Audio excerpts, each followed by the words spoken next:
آغاز کرتے ہیں غام صاحب، بہت شکریہ آپ کے وقت کا، آپ تشریف لائے، اتنی مصروفیات کو چھوڑ کے۔ لوگوں کی خواہش ہوتی ہے کہ آپ سے زیادہ استفادہ کیا جائے۔ بہت سارے سوالات میرے سامنے آگے ہیں۔ ایک ابتدائی سوال آپ کی خدمت میں رکھ دیتا ہوں، ایک بہن نے پوچھا ہے۔ وہ یہ کہتی ہیں کہ زندگی سے اطمینان نہیں ہوتا، ہم مسلمان ہیں، ہماری ساری پرورش بھی مسلمانوں کے خاندان میں ہوئی ہے، نمازیں بھی پڑھتے ہیں، روزے بھی رکھ لیتے ہیں، کچھ خیرات بھی کرتے ہیں، بچوں پہ بھی کوشش کرتے ہیں، لیکن دلی سکون اور دلی اطمینان کی کیفیت پیدا نہیں ہوتی۔ اضطراب بھی رہتا ہے زندگی میں کہ اگر اللہ تعالیٰ نے کسی وقت اپنے پاس بلا لیا تو کیا جواب دیں گے؟ اس اضطراب کا آپ کی نظر میں کیا حل ہے؟ کوئی مستقل دائمی منصوبہ ہے جس پہ عمل کر کے مسلمانوں کی زندگی میں جو اضطراب ہے اس کو ختم کیا جا سکتا ہے؟ الحمدللہ رب العالمین والصلاة والسلام علی محمد الامین۔ اعوذ باللہ من الشیطان الرجیم، بسم اللہ الرحمن الرحیم۔ یہ شاید سب سے اچھا سوال ہے جو کسی دین کے طالب علم سے کیا جا سکتا ہے۔ اس کے جواب میں یہ عرض ہے کہ آپ پوچھ رہی ہیں کہ اضطراب کیسے ختم کیا جائے۔ رسول اللہ صلی اللہ علیہ وسلم نے اس کا جواب یہ دیا تھا کہ یہی اضطراب تو ایمان ہے۔ اگر آپ کے دل میں یہ خیال رہتا ہے کہ مجھے ایک دن اپنے پروردگار کی بارگاہ میں حاضر ہونا ہے، معلوم نہیں وہاں کامیابی ہوگی، معلوم نہیں ناکام ہو جاؤں گا یا ہو جاؤں گی، تو اس اضطراب ہی سے ایمان کا اظہار ہوتا ہے۔ اس کا مطلب یہ ہے کہ اللہ تعالیٰ کے ساتھ ایک زندہ تعلق ہے۔ آدمی غفلت میں نہیں سو رہا، اسے یہ خیال رہتا ہے اور ہر لحظے خیال رہتا ہے کہ میں ایک دن اپنے پروردگار سے ملنے والا ہوں، اور یہ ملاقات محاسبے کی ملاقات ہے۔ مجھے اس دن جواب دینا ہے، مجھے اس دنیا میں جس امتحان کے لیے بھیجا گیا تھا، میں وہاں کامیاب ہو کے آیا ہوں یا ناکام ہو گیا ہوں۔ میرے نزدیک یہی صحیح پہلو ہے اس کا۔ اس اضطراب کو کبھی ختم نہیں کرنا چاہیے، اس اضطراب کو اللہ کی یاد سے صحیح رخ پر رکھنا چاہیے۔ یہ جو ہم پر 5 وقت نماز لازم کی گئی ہے کہ ہم اللہ کی بارگاہ میں حاضر ہوتے رہیں، تو یہ آپ دیکھیے کہ قرآن نے اس کا مقصد کیا بیان کیا۔ اقم الصلاۃ لذکری، تم مجھے بھول جاتے ہو، اس لیے بار بار یاد کرانے کی ضرورت ہوتی ہے۔ تو یہ اضطراب خدا کی یاد ہے۔ جس وقت یہ اضطراب پیدا ہو تو آپ اللہ کی تسبیح کریں، اللہ کی حمد کریں، کوئی اچھی دعا زبان پر لائیں، اللہ تعالیٰ سے درخواست کریں کہ وہ آپ کو صحیح راستے پر رکھے، اور جب تک دنیا میں اس نے زندگی دے رکھی ہے آپ کی مدد کرے کہ آپ صحیح منزل تک پہنچ جائیں۔ تو اس کو اپنے لیے ایک نعمت سمجھیے، اس کا حل نکالنے کی کوشش نہ کریں، اس کا رخ صحیح ہونا چاہیے۔ آگے بڑھاتے ہیں سلسلے کو۔ ہم سب یہ سوال اکثر آپ سے کیا جاتا ہے، آپ نے بے شمار اس کے جوابات بھی دیے ہیں، لیکن میں چاہتا ہوں اس غلطی کو بھی آج آپ واضح کریں کہ جو اس کا جواب سننے کے باوجود انسان کے اندر ایک اپچ رہتی ہے اور وہ ہمیشہ اس بارے میں سوچتا رہتا ہے کہ یہ تقدیر کیا چیز ہے، معاملات لکھے ہوئے ہیں تو میرے عمل کا کیا انحصار ہے، اللہ تعالیٰ کے علم میں ساری باتیں پہلے سے کیسے آ گئیں اگر مجھے ارادہ اختیار دیا ہے، تقدیر کیا ہے یہ پوچھتی ہیں، اور یہ کہ پھر ہمارے اعمال کا کیا دار و مدار ہے اگر سب کچھ پہلے سے طے ہے۔ یہ بات لوگوں نے ایسے مشہور کر رکھی ہوئی ہے کہ سب کچھ پہلے سے طے ہے۔ نہ قرآن میں ایسی کوئی بات ہے، نہ حدیث میں ایسی کوئی بات ہے۔ سب کچھ پہلے سے اللہ کے علم میں ہے۔ اللہ تعالیٰ نے ہمیں پیدا کیا ہے، وہ ہمارا خالق ہے، وہ حال کا بھی علم رکھتا ہے، مستقبل کا بھی علم رکھتا ہے۔ اگر اس کے علم میں کوئی نقص ہوتا تو یہ اتنی بڑی کائنات چل نہیں سکتی تھی۔ اس لیے وہ ہر چیز کا علم رکھتا ہے، ماضی، حال، مستقبل سب کو احاطہ کیے ہوئے ہے۔ اس کو قرآن نے بیان کیا ہے، اور یہاں تک بیان کیا ہے کہ ما تسقط من ورقۃ الا یعلمها، ایک پتا بھی اگر کہیں گرتا ہے یا ایک دانہ بھی اگر کسی چٹان میں ہے تو اللہ کے علم میں ہوتا ہے۔ تو یہ علم الہی کا بیان ہے، اس سے کوئی تعلق نہیں ہے کہ آپ کو کسی چیز کا پابند کر دیا گیا ہے۔ انسان کو ارادہ اور اختیار دیا گیا ہے۔ اس ارادے اور اختیار کو ہم اپنی ذاتی زندگی میں شب و روز تجربہ کرتے ہیں۔ ہمیں معلوم ہے کہ ہم ارادہ بھی رکھتے ہیں، اختیار بھی رکھتے ہیں۔ اس ارادے اور اختیار پر ہم زندگی کے تمام معاملات میں فیصلے کرتے ہیں۔ اسی کی بنیاد پر ہمارا حکومتوں کا نظم چلتا ہے، اسی کی بنیاد پر دنیا میں جنگ و جدال تک برپا ہو جاتی ہے۔ کوئی کسی کو یہ عذر پیش کرنے کی اجازت نہیں دیتا کہ قتل کر کے آ جاؤ اور کہو کہ میں تو مجبور تھا۔ لوگوں پر بم برسا دو اور پھر یہ کہو کہ مجھے تو کسی فرشتے نے پکڑ کر یہ سب کرا دیا ہے۔ تو ہم اپنے ارادے سے بھی واقف ہیں، اپنے اختیار سے بھی واقف ہیں۔ اس ارادے اور اختیار کی بنیاد پر ہم اللہ کے سامنے جواب دہ ہیں، اور یہ ارادہ اور اختیار ہمیں اس ہستی نے دیا ہے جو اس پوری کائنات کا خالق ہے۔ لہٰذا وہ اس کا علم رکھتا ہے کہ یہ ارادہ و اختیار استعمال ہوگا تو اچھا استعمال ہوگا یا برا استعمال ہوگا۔ تو صحیح صورتحال یہ ہے، جس طرح لوگ اس کو بیان کر دیتے ہیں اس طرح نہ یہ قرآن میں بیان ہوا ہے نہ حدیث میں بیان۔ ٹھیک ہے، آگے بڑھاتے ہیں سلسلے کو۔ ہم سب انہوں نے کہا ہے کہ شاید آپ نے کسی جگہ فرمایا تھا کہ وہ جنت جہاں پر آدم علیہ السلام کو ابتدا میں رکھا گیا تھا وہ اسی زمین پر واقع تھی، اس کی ذرا مزید تفصیل فرمائیے۔ یہ غلط فہمی اس لیے ہوتی ہے لوگوں کو کہ وہ جنت کے لفظ کو اب ایک اصطلاح بنا چکے ہیں۔ قرآن مجید میں یہ لفظ اپنے لغوی مفہوم میں بھی استعمال ہوتا ہے اور اصطلاحی تعبیر کے طور پر بھی استعمال ہوتا ہے۔ جنت کا مطلب ہے باغ۔ آپ سورہ قلم میں دیکھیے، ایک باغ والوں کی مثال دی گئی ہے جن کے باغ پر سموم کا بگولا چل گیا اور سارا باغ برباد ہو گیا، تو اصحاب الجنہ کے الفاظ ہیں وہاں بھی۔ تو اس لیے جنت باغ کو کہتے ہیں عربی زبان میں۔ تو اس دنیا میں کسی باغ کے اندر ان کو رکھا گیا، وہ کہیں آسمان سے نہیں آئے تھے، انسانی شخصیت آسمان سے آئی ہے، انسان کا قالب اسی زمین میں تیار ہوا ہے۔ قرآن مجید نے اس کو اتنی وضاحت کے ساتھ بیان کیا ہے، یہ بتایا ہے کہ سمندروں کے کنارے جو دلدل سی بن جاتی ہے، وہاں سے ہم نے انسان کو بنانا شروع کیا۔ خالقم بشرم من طین، ایک ایک جگہ اس کو واضح کیا ہے، وہ یہیں بنا۔ البتہ جس وقت مختلف مراحل سے گزر کر لاکھوں سال میں اس کا تسویہ ہو گیا، اس کا جسمانی قالب تیار ہو گیا، تو پھر قرآن سورہ سجدہ میں یہ بتاتا ہے کہ ہم نے اس کے اندر وہ شخصیت آسمان سے نازل کی جس کو آپ انسان کہتے ہیں۔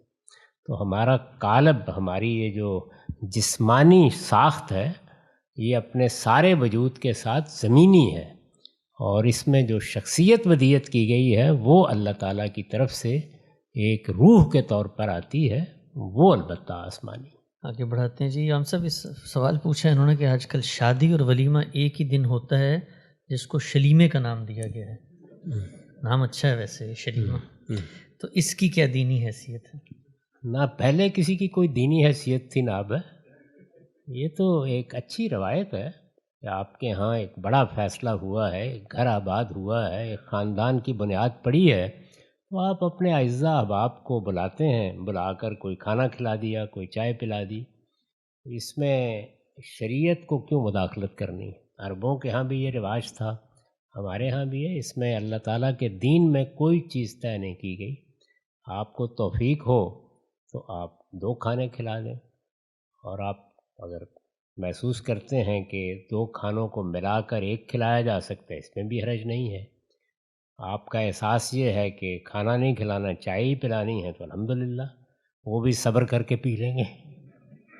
اچھا، اس میں ہم سے بھی بتائیے گا کہ آپ کا اپنا بھی تجربہ رہا، ذوق بتائیے گا۔ یہ 2 تقریبات بلکہ اب تو بہت زیادہ ہو گئی ہیں، پہلے مہندی کی الگ ہوتی ہے، پھر اس کے بعد بارات کا الگ پھر ایک بوجھ ہوتا ہے، پھر ولیمہ، تو یہ اتنی زیادہ تقریبات میں پھیلانے کے بجائے ایک ہی کو بڑی تقریب کر دیں اور اس کے اخراجات دونوں خاندان اٹھا لیں تو زیادہ بہتر نہیں لگتا بظاہر میں؟ ایک دن میں نے یہی تقریر بعض لوگوں کے اندر بیٹھ کے کر ڈالی کہ بھئی یہ آنا پڑتا ہے، بہت وقت لگتا ہے۔ آپ معلوم ہے، آپ پاکستانی سے تعلق رکھتے ہیں، لاہور میں تو 1 بجے تک شادی چل رہی ہوتی ہے، تو اس پر میں نے اسی طرح کی تقریر کر دی کہ یہ آپ لوگ کیا کرتے ہیں، کوئی ایک تقریب کر لیں، اس سے کیا فرق پڑتا ہے۔ تو ایک صاحب تھے، انہوں نے مجھے کہا تم کیا کرتے ہو؟ تو میں نے انہیں بتایا کہ میری مصروفیات یہ ہیں۔ انہوں نے کہا تمہاری مصروفیات ہوں گی نا، ہماری یہی ہیں۔ تو اس لیے یہ بڑا مشکل ہے لوگوں کو بتانا، تاہم اس میں کچھ غریب لوگوں کے لیے مشکلات پیدا ہو جاتی ہیں۔ تو اس لیے کوشش یہی کرنی چاہیے کہ وہ تقریبات جو دوسروں کے لیے نمونہ بنتی ہیں، جس میں ان کے لیے مشکلات پیدا ہوتی ہیں، ایک تو ان تقریبات میں نمائش کا عنصر کم سے کم رکھا جائے، اگر بالکل نہ ہو تو کیا کہنے ہیں، اور دوسرے یہ ہے کہ ان کو کم سے کم بھی کیا جائے جتنا آپ کر سکتے ہیں۔ اس پہ پابندی نہیں لگائی جا سکتی، لوگ اپنے شوق سے بہت سے کام کرتے ہیں۔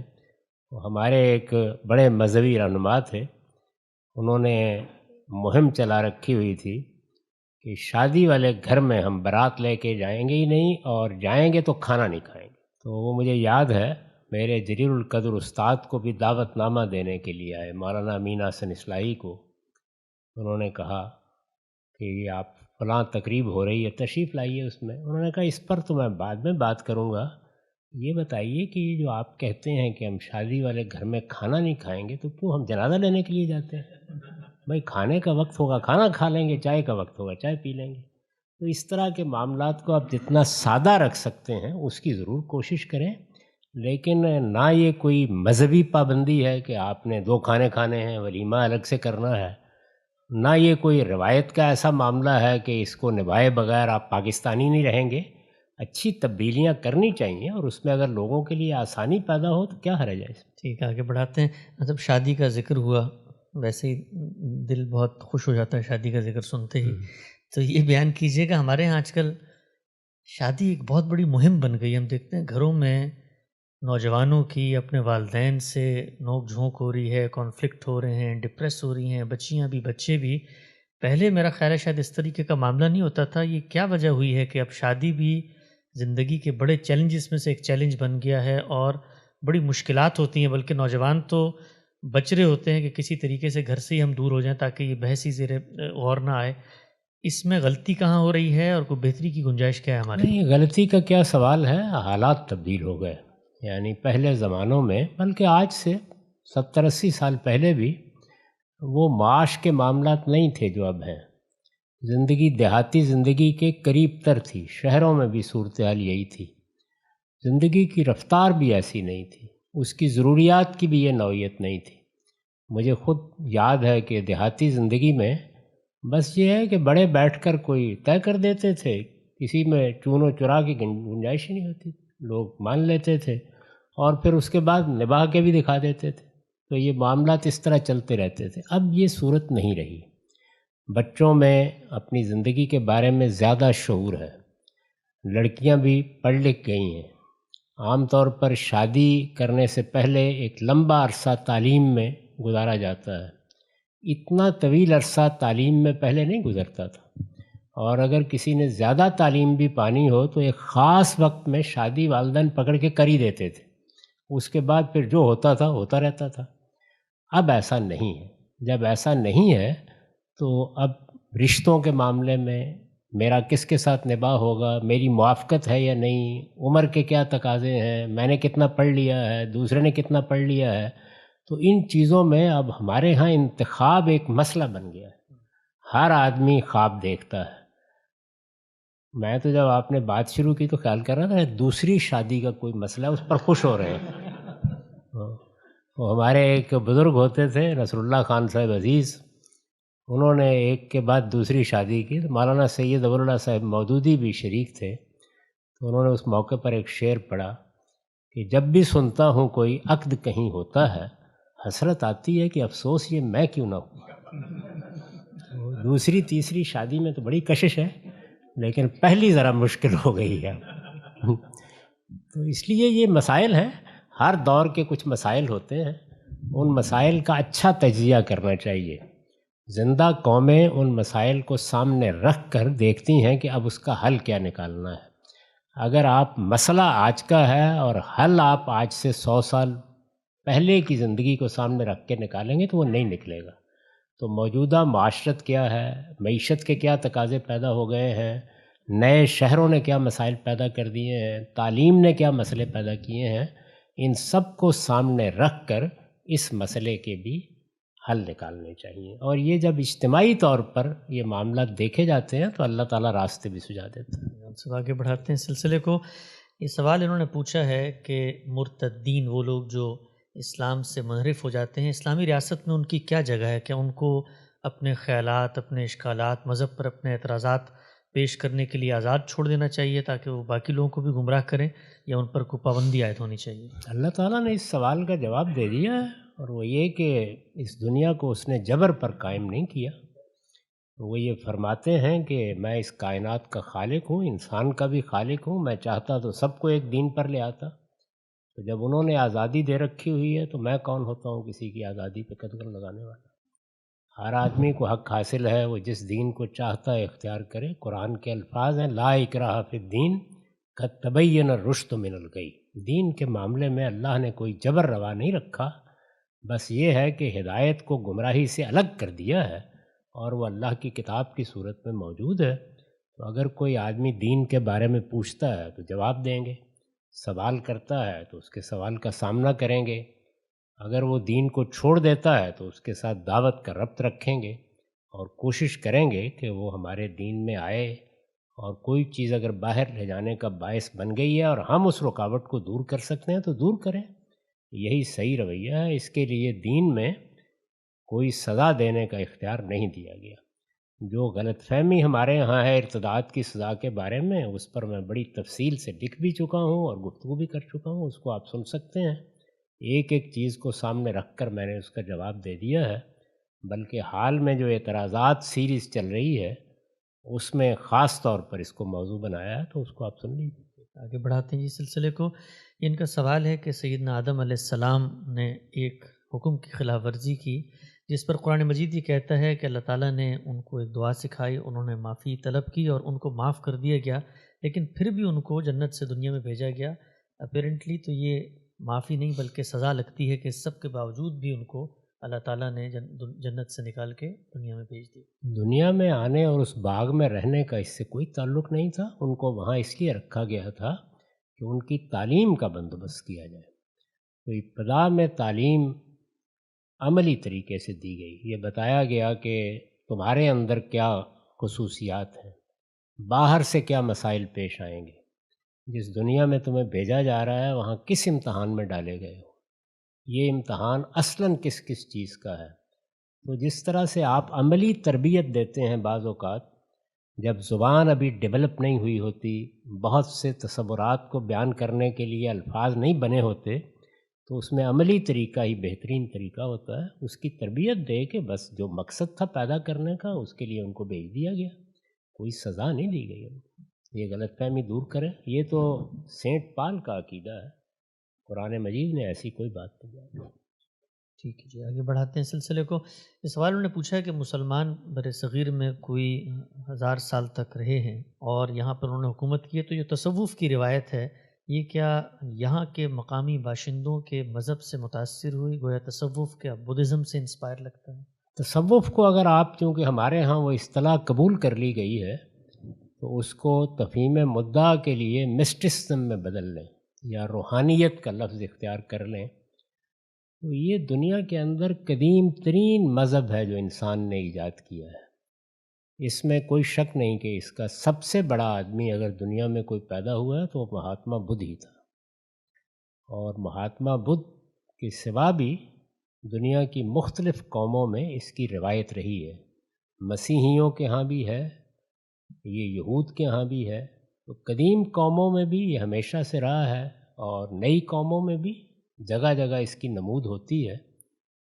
ہمارے ہاں جب مسلمان عجم میں داخل ہوئے ہیں تو مسیحی متکلمین کے ذریعے سے اس کا تعارف ہونا شروع ہوا ہے، اور ہندوستان میں مسلمان ولید بن عبد الملک کے زمانے میں آئے ہیں۔ ولید بن عبد الملک سریر آرائے خلافت ہوئے ہیں 86 ہجری میں، 6 سال کے قریب ان کی حکومت رہی ہے۔ اس کے دوران میں محمد بن قاسم کی قیادت میں مسلمان یہاں داخل ہوئے ہیں۔ یہ صوفیانہ تحریک کہیے یا صوفیانہ تعبیر کہیے یا اس کو روحانیت کہیے، یہ دنیا میں پہلے سے موجود تھی۔ اس کے بڑے بڑے ماہرین جیسے کہ میں نے عرض کیا پیدا ہوتے رہے ہیں، تو مسلمان ان سے متاثر ہوئے، مسلمانوں کے بعد بہت بڑے لوگ اس سے متاثر ہوئے ہیں۔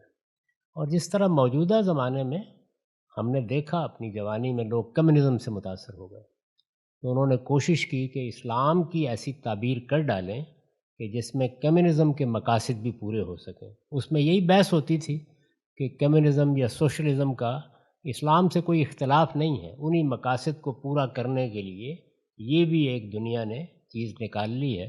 تو ایسی بحثیں دوسری تیسری صدی میں ہوئیں اور آہستہ آہستہ اس کو قبول کر لیا گیا۔ تو ہندوستان میں بھی یہ اسی طرح ہوا ہے۔ باقی جہاں تک خود ہندوؤں کا تعلق ہے، میں نے عرض کیا کہ ان کے اندر مہاتما بدھ کی قیادت میں بہت بڑے پیمانے پر یہ چیز داخل ہو چکی تھی، بلکہ گیتا میں تو یہی بیان ہوا ہے۔ یعنی گیتا میں وہ مضمون نہیں ہے جو ویدوں میں آپ کو نظر آتا ہے، ویدوں میں آپ کو انبیاء کے دین کی جھلک محسوس ہوتی ہے، لیکن گیتا تو سرتسر روحانیت ہے، وہی تصوف جس کو آپ کہتے ہیں۔ تو اس لیے یہ کہنا تو بہت مشکل ہے کہ یہاں سے آ کے لوگ متاثر ہوئے، نہیں، یہ متاثر ہونے کا عمل ایران کے ساتھ جب پہلا قریبی تعلق ہوا ہے تو وہیں سے شروع ہو گیا۔ آگے بڑھاتے ہیں جی، واضح ہوئی بات۔ یہ پوچھتی ہیں کہ قرآن مجید کی کسی نص یا آیت کے مقابلے میں کسی سائنسی انکشاف یا ہماری علمی رائے کی کیا اہمیت ہے، جب قرآن مجید نے 2 جگہ پہ واضح کر دیا ہے کہ متعلقہ عورت کی عدت 3 قروء اور جس کا شوہر وفات پا جائے وہاں پر اس کو 4 مہینے گزارنے ہیں، تو پھر آپ نے یہ جو عدت کی علت متعین کی ہے، اس کی نصوص کی موجودگی میں کیا حیثیت ہے؟ قرآن اپنے آدھا پڑھا ہے، اسی قرآن میں یہ بیان ہوا ہے کہ اگر طلاق کے دوسرے دن بچہ پیدا ہو جائے تو کوئی عدت نہیں، اسی قرآن میں بیان، اسی قرآن میں بیان ہوا ہے کہ اگر بیوی سے ملاقات نہیں ہوئی تو پھر بھی کوئی عدت نہیں۔ پورا قرآن پڑھیے، پورے قرآن کو سامنے رکھ کر علم کی دنیا میں کسی چیز کی حقیقت یا علت متعین کی جاتی ہے، اور یہ ضروری ہوتا ہے۔ اگر حقیقت اور علت متعین نہ کی جائے تو حکم آگے نہیں بڑھ سکتا، اس کا تادیہ نہیں ہو سکتا، وہ دوسروں تک نہیں پہنچ سکتا۔ تو اس لیے یہ تو ہمارے ہاں مانا جاتا ہے علم میں کہ الاحکام بالعلل، یعنی جتنے بھی اللہ کے احکام ہیں وہ سب کسی حقیقت پر مبنی ہوتے ہیں۔ اب مثال کے طور پر دیکھیے کہ رسول اللہ صلی اللہ علیہ وسلم نے سونے پر زکوٰۃ لی، کرنسی نوٹ تو نہیں تھے، اب میں کیا کروں؟ فرمائیے، حقیقت کو سامنے رکھوں یا سونے پر ہی زکوٰۃ لگاؤں؟ تو یہ دین کا کوئی اچھا فہم نہیں۔ سارے احکام حقیقت پر مبنی ہوتے ہیں۔ اللہ تعالیٰ نے خود واضح کر دیا ہے کہ عدت استبراء رحم کے لیے ہے، یعنی یہ واضح ہونا چاہیے کہ بچے کے معاملے میں کوئی شبہ نہیں رہا ہے ہی اس لیے۔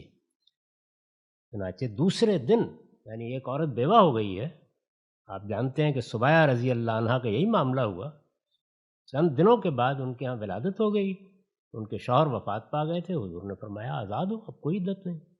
عدت کا تعلق ہی اس سے۔ آگے بڑھاتے ہیں جی اس سلسلے کو۔ یہ سوال انہوں نے پوچھا ہے کہ خواتین میں ہمیں کوئی پیغمبر کیوں نہیں آتا و نظر آتا، کیا یہ جینڈر ڈسکرمنیشن نہیں ہے؟ اللہ تعالیٰ کے ہاں یہ جو تصورات اب لوگوں نے قائم کر لیے ہیں مساوات کے، ان کی کوئی بنیاد نہیں۔ اللہ تعالیٰ یہ کہتے ہیں کہ ہر ایک کے ساتھ معاملہ عدل کی بنیاد پر کیا جاتا ہے۔ چنانچہ ہمیں جو نظم اجتماعی قائم کرنے کا حکم دیا ہے سورہ نساء میں، تو اس میں دیکھیے کیا فرمایا ہے، ان تود الامانات الی اہلھا، تم لوگوں کو ذمہ داریاں دو گے کس بنیاد پر؟ میرٹ کی بنیاد پر۔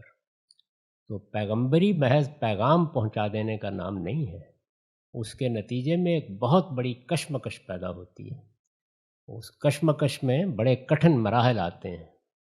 اس لیے اللہ تعالیٰ نے یہ ذمہ داری عورت پر ڈالنا پسند نہیں کیا، یعنی اس کی نزاکت کا احساس کر کے یہ ذمہ داری نہیں ڈالی۔ ہمارے ہاں ہر چیز کو ہم عزت بنا لیتے ہیں، نبوت بہت بڑی ذمہ داری ہے۔ کبھی دعویٰ کر کے دیکھیے، آپ کو قوم بتائے گی کتنی بڑی ذمہ داری، یعنی دفن کرائے گی پکڑ کے۔ آگے بڑھاتے ہیں جی اس سلسلے کو۔ خاتون پوچھتی ہیں کہ ورکنگ وائف کی اپنے شوہر کے بارے میں کیا حقوق دین نے لازم کیے؟ آپس میں طے کریں، یعنی دور حاضر میں چونکہ خواتین کی بڑی تعداد اب کم سے کم شہروں میں پڑھ لکھ گئی ہے اور وہ اب ملازمتیں کر رہی ہیں یا ملازمتیں انہیں کرنی ہیں، اور بعض ایسے پیشے بھی ہیں جن میں بہت مصروفیت ہو جاتی ہے، تو شادی سے پہلے یہ سب چیزیں بیٹھ کے طے کر لیں۔ اللہ تعالیٰ نے اس میں کوئی پابندی نہیں آئی، میاں بیوی بیٹھ کے طے کریں کہ اب ہم معاملات کیسے کریں گے۔ ظاہر ہے کہ جو ہمارا قدیم تصور تھا جس میں ہاؤس وائفس ہوتی تھیں، تو اس میں ایک تقسیم چلی آ رہی تھی، گھر کے کام کاج تم کر لو گی، بیوی بچے پال لو گی، میں کما کے لے آؤں گا۔ اب صورتحال تبدیل ہو گئی ہے، تو تبدیل ہوتی صورتحال میں مل بیٹھ کے طے کریں ہم یہ معاملات کیسے کریں گے، کون کیا ذمہ داریاں ادا کرے گا، جہاں کشمکش ہوگی اس کو حل کیسے کریں گے، بچوں کے معاملات کس طرح سنبھالے جائیں گے، یہ سب چیزیں آپ کو طے کرنی چاہیے اور پہلے سے طے کرنی چاہیے۔ یعنی یہ کوئی ایسی چھپی ہوئی چیز تو نہیں ہوتی نا، ایک خاتون نے تعلیم پالی ہے، اس نے اپنی زندگی کا ایک رخ متعین کر لیا، اس کے بعد شادی کر رہی ہے۔ یعنی اگر تو سب معاملات بعد میں ہوں تو کوئی کہہ سکتا ہے کہ اس وقت تو پتہ نہیں تھا، یہ سب چیزیں واضح ہیں، تو اس لیے پہلے ہی مرحلے میں ان تمام باتوں کو طے کرنا چاہیے۔ اللہ تعالیٰ نے جو بنیادی بات کہی ہے وہ یہ ہے کہ کمانے کی ذمہ داری مرد پر ہے، ذمہ داری، یعنی عورت کمائے گی، مرضی سے کمائے گی، جی چاہتا ہے کمانے کے لیے جائے گی، جی چاہتا ہے نہیں جائے گی، کمائے گی تو جو کچھ لائے گی اس کا ہے، شوہر اس میں سے ایک پائی بھی لینے کا حق نہیں رکھتا۔ یہ بات اللہ تعالیٰ نے طے کر دی، لیکن یہ کہ آپ نے آپس میں معاملات کیسے کرنے ہیں یہ تو آپ کو اپنے حالات کے لحاظ سے طے کرنا ہے اور بیٹھ کے اپنے لیے ایک اچھا لائحہ عمل بنانا ہے۔ ہمارے ہاں عام طور پر یہ سب شادی سے پہلے نہیں ہوتا، اور ویسے کون سا کام ہے کہ جو ہم سوچ سمجھ کر یہ پہلے کرتے ہیں، تو بعد میں پھر ظاہر ہے کہ قدم قدم پر ایک کشمکش پیدا ہوتی ہے اور پھر چیزیں طے ہونے لگتی ہیں، کبھی اچھے طریقے سے طے ہو جاتی ہیں اور کبھی خاتمہ ہو جاتا ہے۔ اچھا غم صاحب، آپ نے فرمایا کہ شادی سے پہلے طے کریں، یہ پہلے طے کرنے بیٹھ گئے تو پھر تو شادی نہیں ہوگی۔ یعنی یہ شادی نہ ہو اس سے کوئی فرق نہیں پڑتا، لیکن ہو تو اچھے طریقے سے ہو جائے، یہ بہت ضروری چیز ہے۔ لیکن یہ ہمارے یہاں آپ نے دیکھا ہوگا کہ خاندانوں میں بڑی حساسیت ہوتی ہے کہ پہلے کریں گے تو کہتے ہیں برا نہ مان جائیں۔ میں نے تو بارہا دیکھا ہے کہ یہ مہر جیسی چیز جس کو اللہ تعالیٰ نے لازم کیا ہے، یعنی کہہ دیا ہے کہ ہر حال میں مہر مقرر کیا جائے گا، اس لیے کہ وہ اس بات کا علامتی اظہار ہے، ٹوکن ہے اس بات کا کہ مرد یہ کہہ رہا ہے کہ میں نے اخراجات کی ذمہ داری اٹھا لی ہے، تو بہت بڑی چیز ہے وہ۔ اس کے بارے میں لوگ بات نہیں کرتے اور عین شادی کی تقریب میں لڑنا شروع کر دیتے، تو یہ ہمارے یہاں ہے یہ بدقسمتی۔ شادی ایک بہت بڑا معاملہ ہے، اپنے چھوٹا سا کاروبار کرنا ہو جس میں دو چار آدمیوں نے مل کے کوئی کام کرنا ہے تو آپ اس پر دنوں غور کرتے ہیں، تو جب آپ کے اندر پسندیدگی پیدا ہو گئی یا دو خاندانوں نے یہ خیال کیا کہ یہ رشتہ ہو سکتا ہے، تو پھر بچوں کو اس بات کی طرف توجہ دلائیے کہ وہ جو کچھ بھی ان کے خیالات ہیں وہ سامنے رکھ دیں، اور خاندان کے بزرگ بھی اس میں ان کی مدد کریں تاکہ ہر چیز واضح ہو جائے، کیا کرنا ہے کیا نہیں کرنا۔ میں آپ سے عرض کرتا ہوں کہ یہ اتنی اس معاملے میں نزاکتیں پیدا ہو گئی ہیں۔ میرے ایک بہت عزیز دوست تھے، تو وہ شادی کرنا چاہ رہے تھے، ان کی ملازمت بھی ہو گئی، انہوں نے ملیشیا سے پی ایچ ڈی کی تھی، تو مجھ سے انہوں نے کہا کہ میں شادی کرنے والا ہوں۔ میں نے کہا یہ بتائیے کہ جو آپ کے والدین ہیں وہ آپ کے پاس بھی کبھی رہیں گے یا الگ ہی رہیں گے؟ کہنے لگے نہیں وہ تو آئیں گے نا میرے پاس اگر ان کو آنا ہوگا۔ تو میں نے کہا یہ ہونے والی جو آپ کی بیگم ہے ان کو بتا دیں۔ انہوں نے بتایا تو انکار ہو گیا۔ یہ واقعہ ہے بالکل، یعنی کوئی لطیفہ نہیں۔ اب آپ دیکھیے کہ اگر یہ نہ بتایا گیا ہوتا تو کیسی رسوائی ہوتی بات میں۔ اور جو دوسری بیگم تھیں جن کے ساتھ پھر ان کی شادی، دوسری تو معذرت یعنی جہاں پھر بعد میں بات ہوئی تو وہاں انہوں نے یہ ساری بات پہلے کر دی۔ اب بھی کچھ مسائل ہوئے لیکن وہ اتنے نہیں ہوئے جتنے کہ عام طور پہ ہو جایا کرتے ہیں۔ یعنی اس کا مطلب ہے کہ مسائل ختم نہیں ہوں گے اس کے باوجود۔ مسائل تو زندگی مسائل کا نام ہے، یعنی یہ خواب کبھی دیکھنا ہی نہیں چاہیے کہ وہ دنیا میں ختم ہو جائیں گے، وہ رہتے ہیں، ان کو مینیج کیا جاتا ہے۔ نہ فرد کے مسائل کبھی ختم ہو جاتے ہیں اور نہ قوموں کے مسائل کبھی ختم ہوتے ہیں۔ یہ دنیا ہے ہی اسی اصول کے اوپر، یہاں کشمکش ہے، اس کے اندر آپ کو راستے نکالنے ہوتے ہیں، راستے علم عقل کی روشنی میں نکالنے چاہیے، جذبات کو لگام دے کے رکھنا چاہیے اور اپنے آپ کو یکسو کر کے صحیح نتائج کی طرف آگے بڑھانا چاہیے۔ شادی تو بہت بڑا فیصلہ ہے، یعنی اس میں جلد بازی کرنا یا چیزوں کو چھپانا یا بعض چیزوں کو طے کرنے سے گریز کرنا یہ بڑے خطرات کا باعث بن جاتا ہے۔ ہم سب آگے بڑھاتے ہیں۔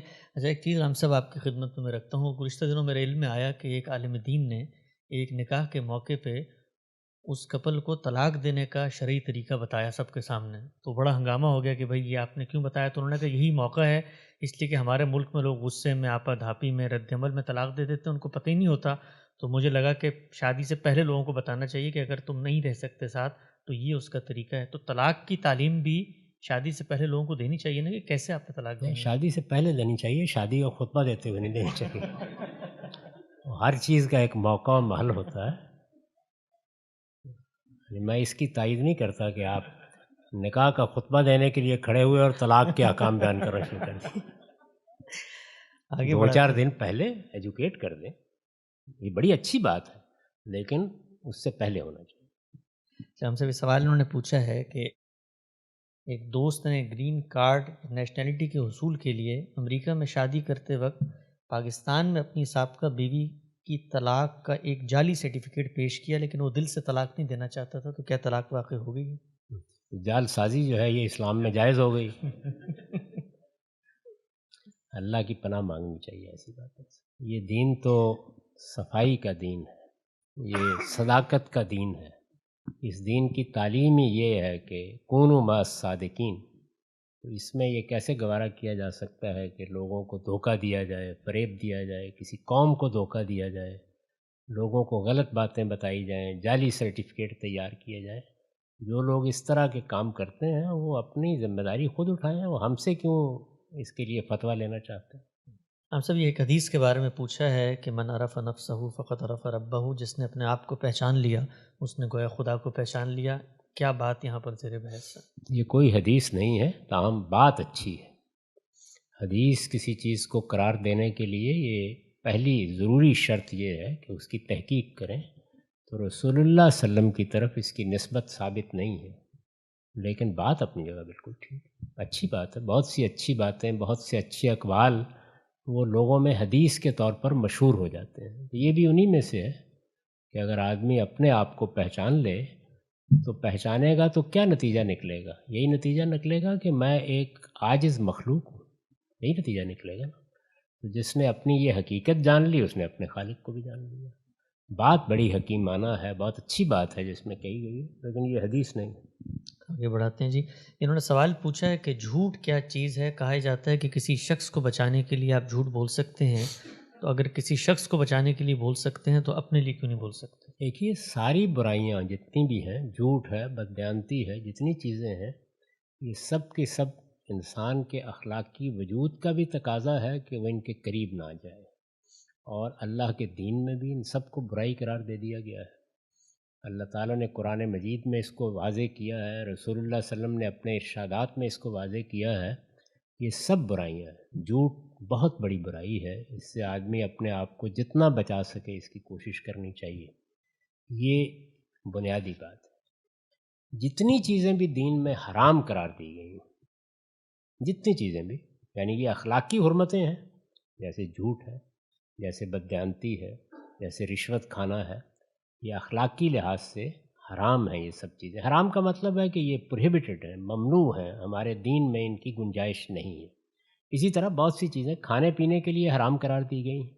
اللہ تعالیٰ نے بتایا ہے کہ تمہارے لیے طیبات حلال ہیں اور خبائث تمہارے لیے ممنوع ہیں، جتنے بھی ہیں۔ تو یہ جتنی چیزیں بھی حرام قرار دی گئی ہیں ان میں ایک استثناء کا اصول بیان کیا گیا ہے۔ وہ استثناء کا اصول یہ ہے کہ الا من اضطر، آدمی مجبور ہو گیا۔ اب مجبوری کیا ہوتی ہے؟ جان کو خطرہ لاحق ہو گیا، مال کو خطرہ لاحق ہو گیا، آبرو کو خطرہ لاحق ہو گیا۔ تو اس طرح کے موقعوں پر اللہ تعالیٰ کہتے ہیں کہ اب تم حرام چیز کا ارتکاب کر سکتے ہو، اگر کرنا چاہو، اس پر اللہ مواخذہ نہیں کرے گا۔ تو اس کی مثال یہ دیکھیے کہ آپ دروازے پر کھڑے ہیں، کوئی آدمی بھاگتا ہوا آ رہا ہے یا کوئی عورت آ رہی ہے بھاگتی ہوئی، اور آپ کو معلوم ہوتا ہے کہ اس کے پیچھے کچھ گنڈے لگے ہوئے ہیں، تو آپ اس کو اپنے گھر میں داخل ہونے دیتے ہیں اور ان کو کہہ دیتے ہیں کہ یہاں کوئی نہیں آیا۔ تو یہ آپ نے کیا کیا؟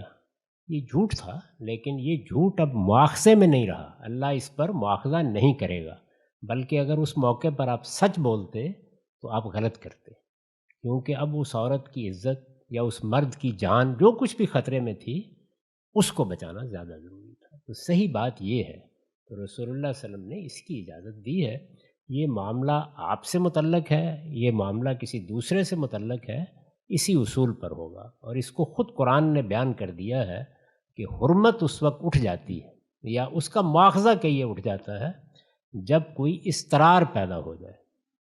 اسی کو اصول بنا کر دیکھیے قرآن نے بیان کیا کہ وہ لوگ جن کو خطرے میں مبتلا کر دیا گیا ہے مکے میں، اور وہ اپنے ایمان کا اظہار نہیں کر سکتے، وہ اگر جھوٹ کفر کا کلمہ کہہ دیں، یعنی دل سے مسلمان ہیں لیکن اپنی جان بچانے کے لیے یا اذیت سے بچنے کے لیے جو پرسیکیوشن ہو رہی تھی، وہ اگر ایسی بات کر دیں تو اللہ اس پر مواخذہ نہیں کرے گا۔ الا من اکرہ وقلبہ مطمئن بالایمان، یعنی دل ایمان پر مطمئن ہے لیکن مجبور کر دیے گئے ہیں، تو ان کو اجازت دی گئی۔ وہ عورتیں جن کو پیشہ کرانے کے لیے خرید لاتے تھے، وہ مسلمان ہو گئیں، تو اب ان کے مالک تو اصرار کر رہے تھے کہ ہم تو پیسے دے کے لائے ہیں، تمہیں وہی کام کرنا چاہیے، تو اس میں بھی دیکھیے یہی فرمایا کہ اگر وہ دل سے پاک دامنی چاہتی ہیں، یعنی ان اردنا تحسناً، دل سے پاک دامنی کی خواہش رکھتی ہیں، تو اللہ بدکاری جیسے جرم پر بھی ان کا مواخذہ نہیں کرے گا۔ تو یہ اصول ہے، یعنی یہ ساری چیزیں ممنوع ہیں، سب حرام ہیں، لیکن اگر کوئی اضطرار پیدا ہو گیا ہے، جان پر بن گئی، مال پر بن گئی، آبرو پر بن گئی، تو اس میں آپ اس طرح کی کسی چیز کا ارتکاب کرتے ہیں، جیسے حرام کھا لیتے ہیں ایسے موقعوں پر، اس پر اللہ مواخذہ نہیں کرتا۔ اس کی صحیح صورت یہ واضح ہے۔ یہ سوال ہے کہ اگر کوئی بچہ یا بچی غیر مسلم سے شادی کر لے تو اب والدین پہ کیا ذمہ داری ہے؟ وراثت کے حوالے سے بتائیے گا کہ کیا وہ وراثت کا حقدار رہتا ہے، کیونکہ بظاہر تو اس نے اعلانیہ اسلام کی ایک ہدایت کا انکار کر دیا ہے۔ یہ علانیہ غیر علانیہ اسلام کی ہدایات کا ہم سب انکار نہیں کرتے، یعنی ایک آدمی نماز نہیں پڑھتا، یہ آپ جانتے ہیں کہ رسول اللہ نے فرمایا ہے کہ نماز ایمان اور کفر کے مابین فرق کرتی ہے، اتنی بڑی بات کہی ہے۔ قرآن مجید نے کس وضاحت کے ساتھ یہ کہا ہے کہ نماز کے معاملے میں کوئی چھوٹ نہیں ہے۔ کتنے لوگ ہیں جو نماز نہیں پڑھتے، تو پھر آپ ان کو وراثت سے محروم کر دیں گے، تو یہ ایک دین کے حکم کی خلاف ورزی ہوئی، یعنی کوئی وہ کافر نہیں ہو گئے بچے۔ اس حکم کی خلاف ورزی کیوں ہوئی، اس کے اسباب کیا ہیں، ان کے علم کی نوعیت کیا تھی، ان کا دینی شعور کیا تھا، اس کو بہتر کرنے کی کوشش کرنی چاہیے۔ وہ آپ کے بچے ہیں، ان کی سرپرستی کریں، ان کے ساتھ رہیں تاکہ ان کے لوٹنے کے امکانات ہوں۔ تو اس لیے یہ ایک غلط کام ہوا ہے یا دین کے خلاف ایک کام ہوا ہے، ایسے ہی جیسے ہم سب غلطیاں کرتے ہیں، اطمینان سے رشوت دے کے آ جاتے ہیں۔ ابھی ایک جعلی سرٹیفکیٹ کے اوپر گرین کارڈ حاصل کیا جا رہا تھا، تو ان میں سے کسی کے ساتھ آپ نے بائیکاٹ کا رویہ اختیار کر رکھا ہوا ہے۔ یہ اصل میں چیزوں کو غلط تقسیم کرنا ہے، تو یہ سارے ہی گناہ ہیں جتنے ہم کرتے ہیں، یہ بھی ایک غلط کام ہے۔ آگے بڑھاتے ہیں جی سلسلے کو۔ یہ سوال ہے کہ ہم جس معاشرے میں رہ رہے ہیں یا ہمارے بچے پبلک اسکولوں میں جاتے ہیں جہاں انہیں ہم جنس پرستی کو گوارا کرنے کی تعلیم دی جاتی ہے، اس سلسلے میں ہم کیسے اپنے بچوں کو اسلام کی تعلیمات پہ قائل کر سکتے ہیں؟ اسلام کی تعلیمات اپنے استدلال کے ساتھ ہی ذہنوں میں اتریں گی۔ یہ زمانہ اب اس کا تو رہا نہیں کہ آپ زبردستی کریں۔ جب آپ ایک دوسری تہذیب کے زیر سایہ آ گئے ہیں تو وہ اپنے طریقے سے کام کرے گی، تو اس لیے اب دلیل کے ساتھ اپنا دین سمجھائیے اور کوشش کیجئے کہ آپ کے بچے اسلام کی زبانوں میں سے کسی ایک زبان کے بہت اچھے ماہر رہیں، پھر مطمئن ہو جائیے کچھ نہیں ہوگا۔ جو سب سے بڑی غلطی لوگ کر رہے ہیں وہ یہ ہے کہ وہ یہ خیال کرتے ہیں کہ زبان سے کیا ہوتا ہے۔ نہیں، ہر علم کی زبانیں ہوتی ہیں۔ سائنس کی زبان ہے اس وقت، فلسفے کی زبان ہے اس وقت، یعنی اگر آپ جرمن زبان پر گہری گرفت نہیں رکھتے تو آپ فلسفے کی گہرائیوں میں نہیں اتر سکتے۔ یہی معاملہ مذہب کا بھی ہے، مذہب کی زبان بن جاتی ہے، لوگ بناتے ہیں۔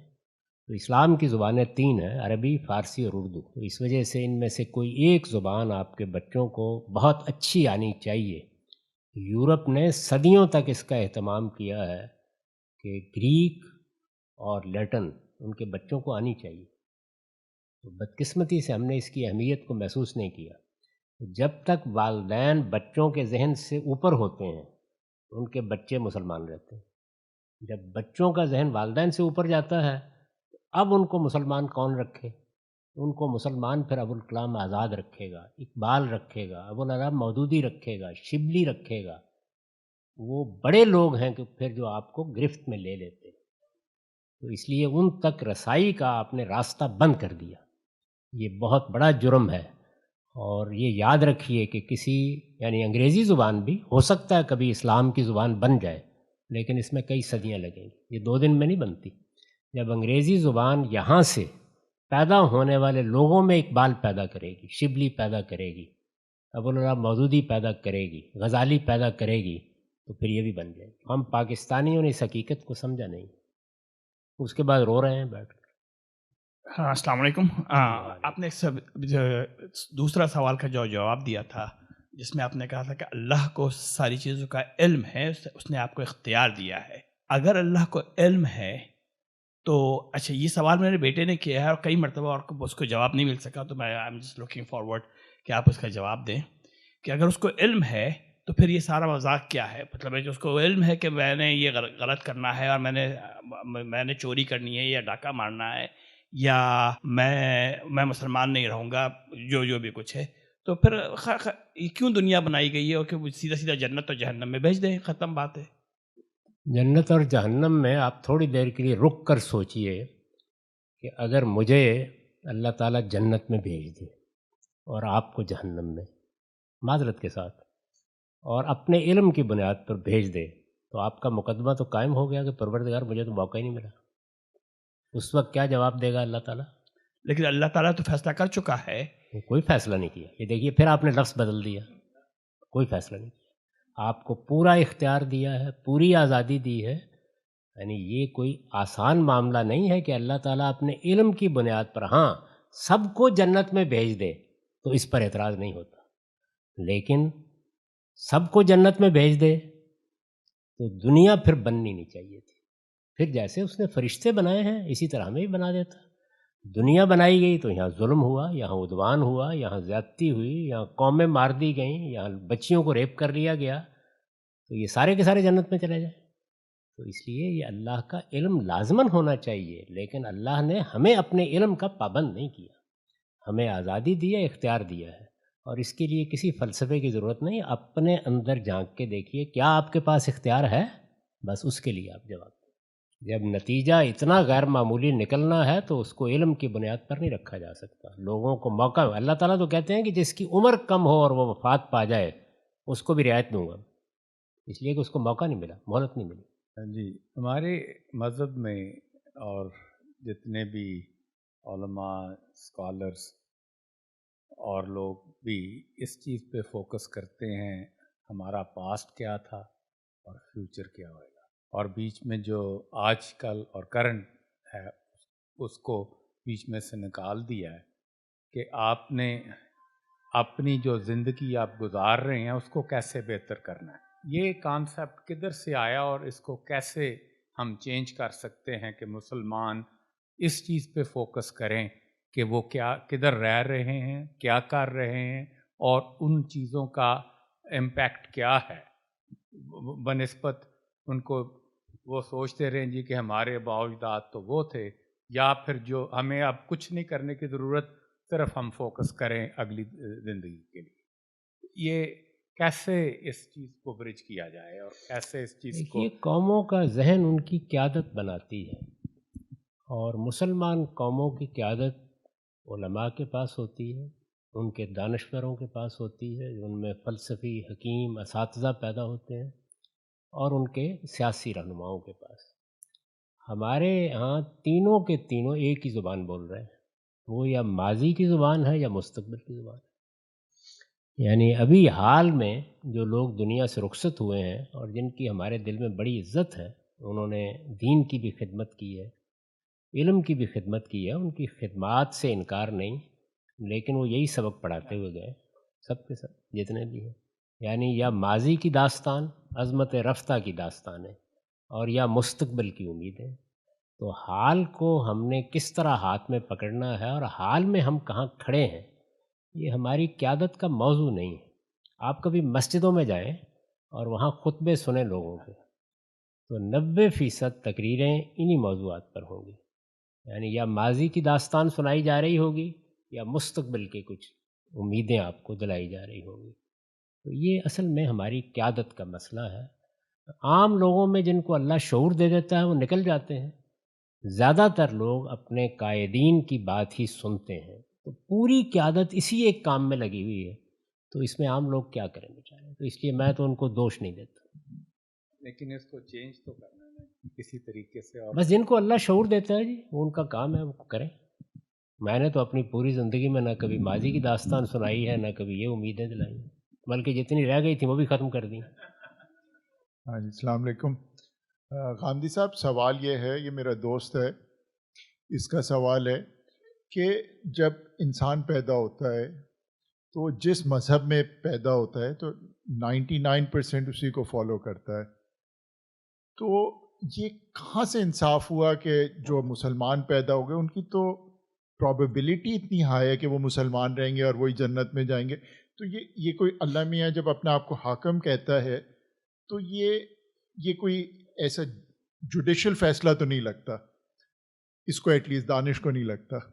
اچھا، تو اسی سے میرا سوال ذرا جو جڑا ہوا ہے کہ انسان کے دل میں شک تو ہوتا ہی ہے. اب میرے دل میں بھی شک ہوتا ہے کہ صبح فجر پہ اٹھ رہے ہیں، نیند آ رہی ہے، یہ صحیح بھی کر رہے ہیں یا یہ مطلب ہے may be we are wrong.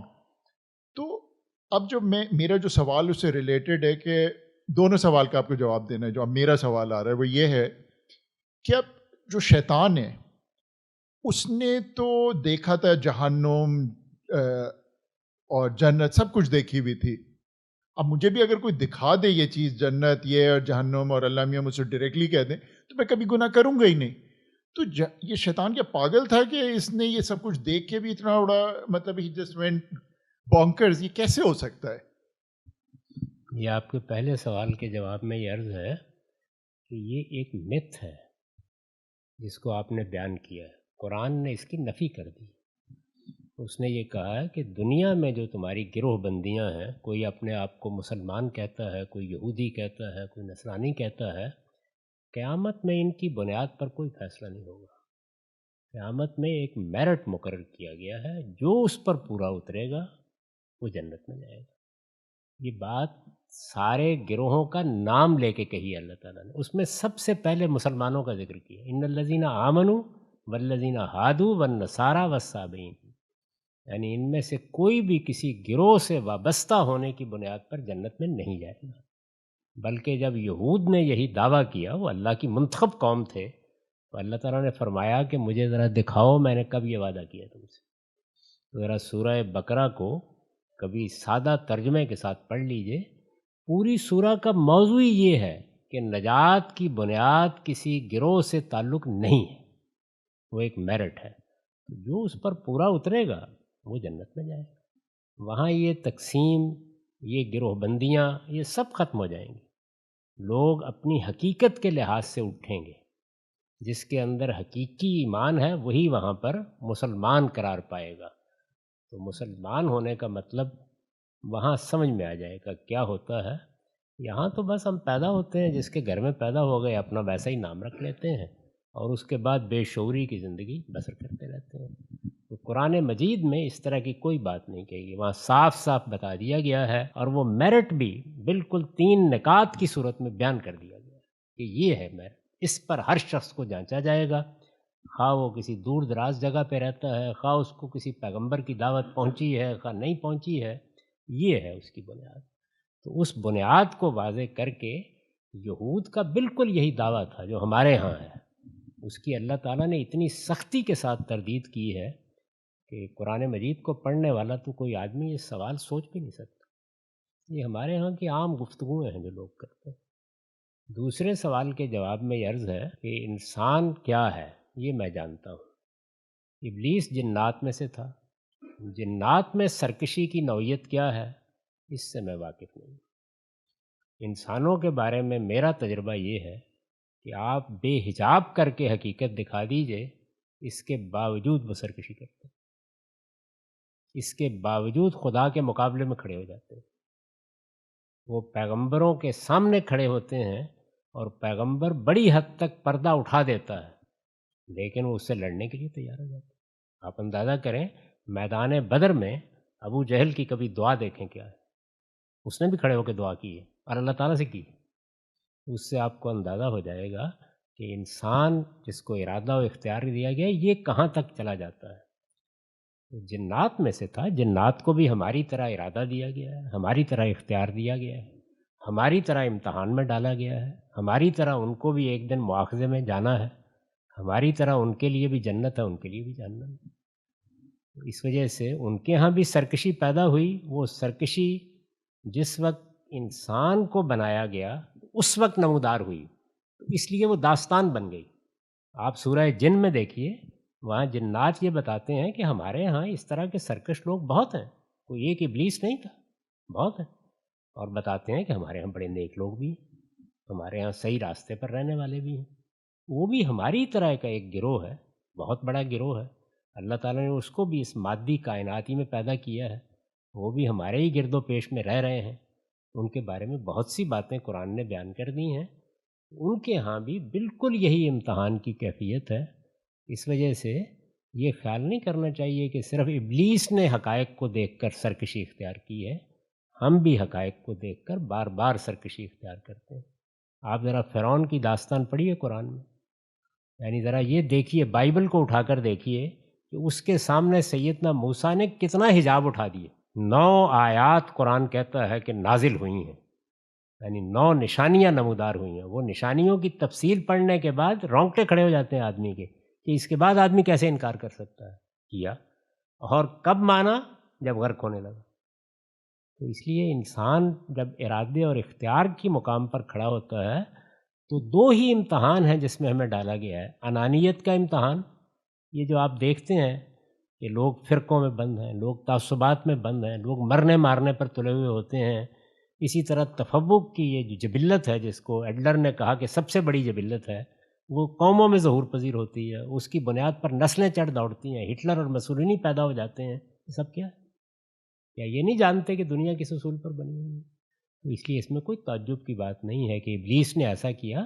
اس کا ذکر اس لیے بہت زیادہ آ گیا کہ بالکل ابتدا ہی میں اس نے سرکشی اختیار، یعنی ہماری ابتدا میں، اس کے ہاں تو اس سے پہلے بھی یہ روایت موجود تھی، لوگ سرکش ہوتے تھے، کیونکہ وہ ہمارے حوالے سے سرکش ہوا تو ہمارے ہاں اس کی داستان قرآن میں بھی بیان ہوئی اور انبیاء نے بھی اس کو بیان کیا ہے۔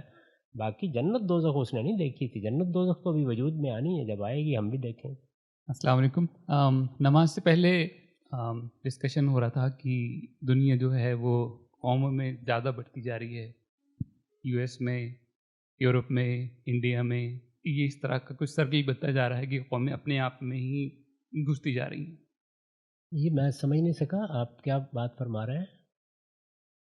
نیشنلزم یعنی اور بات یہ ہو رہی تھی کہ جی چونکہ اب دنیا میں ہر جگہ بہت بڑے پیمانے پہ نقل مکانی ہو گئی ہے، جی تو اس میں اب ایسا نہیں ہے کہ یہ کوئی ملے قوم کا ملک ہے یا یہ جی کوئی مسلمان قوم کا ملک ہے۔ ہر جگہ غیر مسلم بھی ہیں، مسیحی بھی ہیں، بدھ بھی ہیں، دوسری قومیں بھی ہیں، امریکائی کو دیکھ لیں۔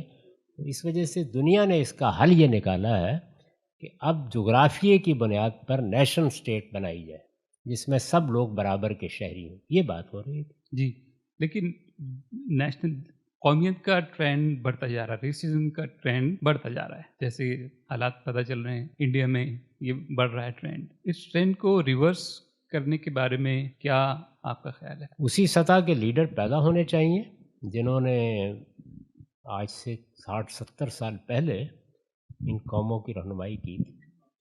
وہ بڑی سطح کے لیڈر تھے اور وہ اپنے زمانے سے اوپر اٹھ کر یہ چاہتے تھے کہ قومی ریاستیں وجود میں آئیں۔ یہ لیڈرشپ ہے جو قوموں کا رخ تبدیل کرتی ہے، اور لیڈرشپ یہ نہیں کہ آپ انتظار کریں۔ ہم میں سے ہر شخص جو شعور رکھتا ہے وہ اصل میں اپنے گرد و پیش کا لیڈر ہے۔ بعض لوگ اپنے علاقے کی حد تک محدود ہوتے ہیں، بعض اپنی برادری کی حد تک رہنمائی کی جگہ پہ ہوتے ہیں، اور بعض وہ ہوتے ہیں کہ جو قومی سطح کے اوپر نمایاں ہو جاتے ہیں۔ تو جس میں جتنی صلاحیت ہے اس کو یہ چاہیے کہ وہ یہ شعور پیدا کرے۔ یہ اس وقت مسئلے کا حل ہے، یعنی اس کا کوئی اور حل ہے نہیں۔ ہم اگر پاکستان کے بارے میں یہ کہیں گے کہ یہ مسلمانوں کا ملک ہے اور یہاں مسیحی یا ہندو یا دوسرے لوگ رہتے ہیں تو وہ دوسرے درجے کے شہری ہیں، تو ہم زمانے سے لڑ رہے ہوں. یعنی یہ ہم جب کہیں گے تو اپنے آپ کو بھی دھوکہ دیں گے اور وقت کی قید سے بھی اپنے آپ کو نکال لیں گے. تو میرے نزدیک یہ بات ہندوؤں کو بھی سمجھنی چاہیے. وہ جس دنیا میں اب جی رہے ہیں اس میں آپ خود دیکھیے نا کہ ہندوستان کی آبادی کے لحاظ سے مسلمان کوئی 2 4 10 20 نہیں ہے کہ وہ کسی کونے میں لگ کے بیٹھ جائیں گے، وہ کروڑوں کی تعداد میں. تو آپ کیا ان کو باہر نکال دیں گے؟ یعنی یہ وہی زمانہ ہے کہ جب اسپین سے آپ نکال کے فارغ ہو جائیں گے. یہ دور ایسا نہیں ہے، اس میں آپ نہیں نکال سکتے.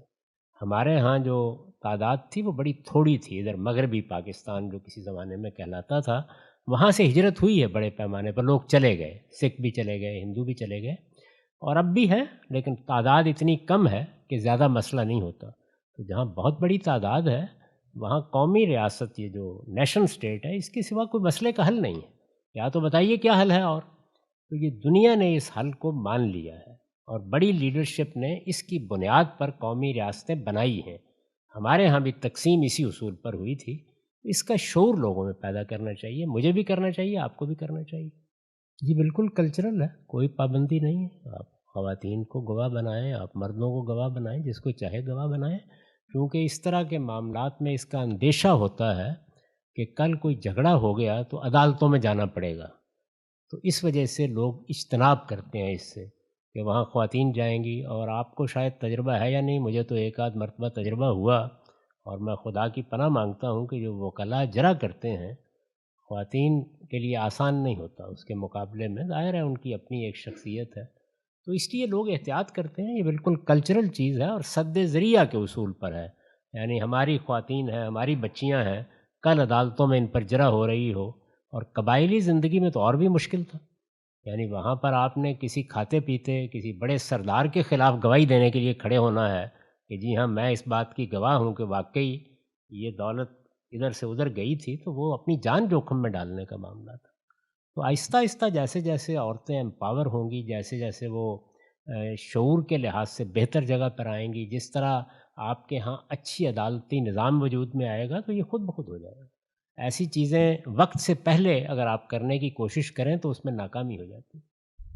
ایک صرف اس کے علاوہ بات تو یہ ہے کہ اگر خدا جسٹ ہے اور عدل ہے اور سب کچھ ہے، تو جو ڈس ایبلڈ بچے ہیں یا جن کو کینسر ہو جاتا ہے وغیرہ، تو وہ خدا جو ہے وہ اس قسم کی پین جس نے ابھی کچھ کیا نہیں، اس کو دیکھ کر وہ کیسے آرام سے بیٹھا. یہ دنیا عدل کے اصول پر نہیں بنائی گئی. خدا کے عدل کا ظہور قیامت کے بعد ہوگا. یہ دنیا امتحان کے اصول پر بنائی گئی ہے اور اللہ تعالیٰ نے اس کو بالکل 2 اور 2 4 کی طرح بیان کر دی. تو امتحان کے اصول میں تو اگر معمولی سی مداخلت بھی ہو جائے تو امتحان ختم ہو جائے گا. تو یہ بات ہی صحیح نہیں ہے کہ خدا نے یہ دنیا عدل کے اصول پر بنائی ہے، جسٹس کے اصول پر نہیں بنی. ورنہ تو میں جس وقت ظلم کا ارتکاب کرتا ہوں اسی وقت میرا ہاتھ پکڑ لینا چاہیے. یہ اس اصول پر نہیں بنائی گئی. اس اسکیم کو سمجھ لیں تو اللہ تعالیٰ تو میں کبھی کبھی حیران ہوتا ہوں کہ کیسے برداشت ہے اس خالق کائنات میں. لیکن وہ کہتا ہے میں نے ایک فیصلہ کیا ہے تو میں مداخلت نہیں کروں. بہت غیر معمولی صورتحال میں بڑی غیر محسوس مداخلت ہوتی. جی سر، میرا سوال یہ ہے کہ جس طرح ہم قرآن مجید کا عمومی مطالعہ کرتے ہیں تو اس میں یہ معلوم ہوتا ہے کہ اللہ تعالیٰ قیامت کے دن میزان عدل قائم کریں گے، اور بے شمار آیات ہیں اس سلسلے میں کہ جس کا رائی کے دانے کے برابر عمل ہوگا وہ اللہ تعالیٰ ظاہر کریں گے، اور اللہ تعالیٰ آسان حساب جس طرح کریں گے، اور بے شمار اس طرح یہ ہوتا ہے کہ اللہ تعالیٰ حساب کریں گے. لیکن دوسری طرف ہم صحیح بخاری کی جو یہ روایت دیکھتے ہیں کہ میری امت کے 70,000 لوگ بغیر حساب کے جنت میں داخل ہوں گے، اور دعا بھی کی جاتی ہے کہ اللہ تعالیٰ بغیر حساب کے ہمیں داخل کرے. تو یہ قرآن مجید کا جو عمومی مفہوم ہم سمجھتے ہیں اور یہ جو حدیث ہے اس سے ہم کس طرح سے مطابقت کر سکتے ہیں؟ یہ حدیث جہاں آپ نے پڑھی ہے وہیں سیدہ عائشہ نے یہ سوال کیا ہے اور حضور نے جواب دیا ہے کہ حساب یسیر ہوگا. جب یہ کہا جاتا ہے بے حساب تو اس کا مطلب یہ ہے، وہ فرمایا ہے اس میں کہ کوئی اس طرح کی پوچھ گچھ نہیں ہوگی. بس یہ ہے کہ آپ کا اعمال نامہ پکڑا دیا گیا اور آپ کو شاباش دے دی گئی اور کہہ دیا گیا کہ دیکھ لیا ہم نے، آپ کامیاب ہیں. تو اس کو بے حساب کہا گیا. حساب تو سب کا ہوگا، لیکن وہ فرمایا نا کہ من نوکشا، الفاظ یہ ہیں حدیث میں کہ جس کو ٹھہرا لیا گیا. آپ نے دیکھا ہے جب آپ کو امیگریشن ہوتی ہے تو حساب تو سب کا ہوتا ہے، لیکن جس کو ٹھہرا لیا گیا اس کو جب پوچھا گیا کہ بغیر حساب کا کیا مطلب ہے تو حضور نے فرمایا اس کا مطلب یہ ہے. اس سے ارلی ایک سوال پوچھا گیا تھا جنت کے بارے میں، تو آپ نے ذکر کیا کہ جنت جو ہے وہ زمین پر ہی تھی. نہیں، جنت زمین پر نہیں تھی، ایک باغ تھا جس میں حضرت آدم کو حوا کو رکھا گیا. تو جنت عربی میں باغ کو کہتے ہیں. جی، تو قیامت کے بعد جو جنت کا تصور ہے قرآن میں، تو وہ بنے گی. وہ کوئی اور دنیا ہے یا اسی زمین کی بات ہو رہی ہے؟ نہیں، اس میں یہ بتایا گیا، قرآن نے اس کا جواب دیا ہے کہ یہ پوری کائنات جو آپ کو نظر آ رہی ہے، پوری کائنات یہ اس جنت کا مواد ہے. اس کو ہم اکٹھا کریں گے، جمع کریں گے، یوم تبدل الارض غیر الارض والسماوات، اور ایک نئی کائنات میں تبدیل کر دیں. جنت اور دوزخ اس پہ ہوں گے. السلام علیکم غازی صاحب، یہ نظر کا اسلام میں کیا ہے؟ اور دوسرا، جو بد دعا اگر کوئی دیتا ہے تو یہ کیسے ہو سکتا ہے کہ اللہ کسی کے لیے برا کرے؟ جی، جیسے سر درد کا اسلام میں کچھ نہیں ہے، اسی طرح نظر کا بھی اسلام میں کچھ نہیں. سر درد بھی انسانی تجربہ ہے، نظر بھی انسانی تجربہ ہے. دنیا کے اندر جو بیماریاں ہیں وہ تجربے سے دریافت ہوئیں. اسی طریقے سے بیماریوں کے اسباب کیا ہیں وہ بھی تجربے سے دریافت ہوتے ہیں.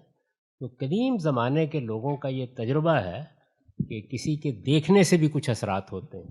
بری نظر سے دیکھنا یہ بھی مؤثر ہو جاتا ہے. تو یہ لوگوں کے تجربات ہیں، اس کا اسلام سے کوئی تعلق نہیں ہے. بد دعا، ایک آدمی نے کسی کے لیے یہ کہا کہ اس نے مجھ پر ظلم کیا ہے، پروردگار تو اس کو سزا دے یا اس سے نمٹ. یہ اللہ کے حضور میں ایک درخواست ہے، جیسے دعا ایک درخواست ہے، بد دعا بھی ایک درخواست ہے. تو اللہ تعالیٰ نہ دعا کو آپ کے کہنے سے مان لیتا ہے، نہ بد دعا کو آپ کے کہنے سے مانے گا.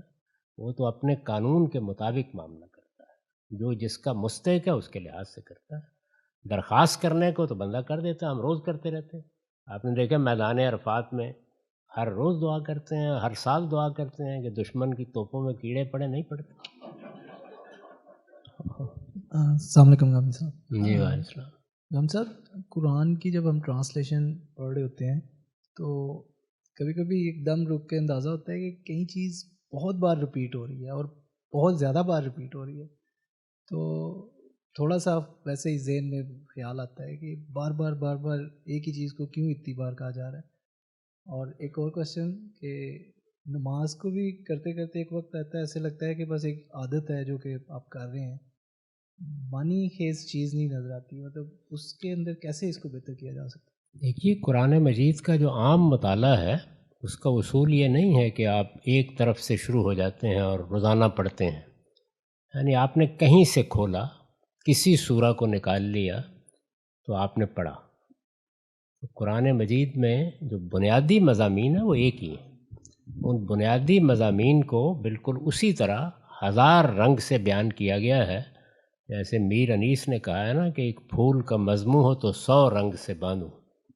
یہ اس لیے کیا گیا ہے کہ آپ پورا قرآن ایک ہی وقت میں نہیں پڑھتے.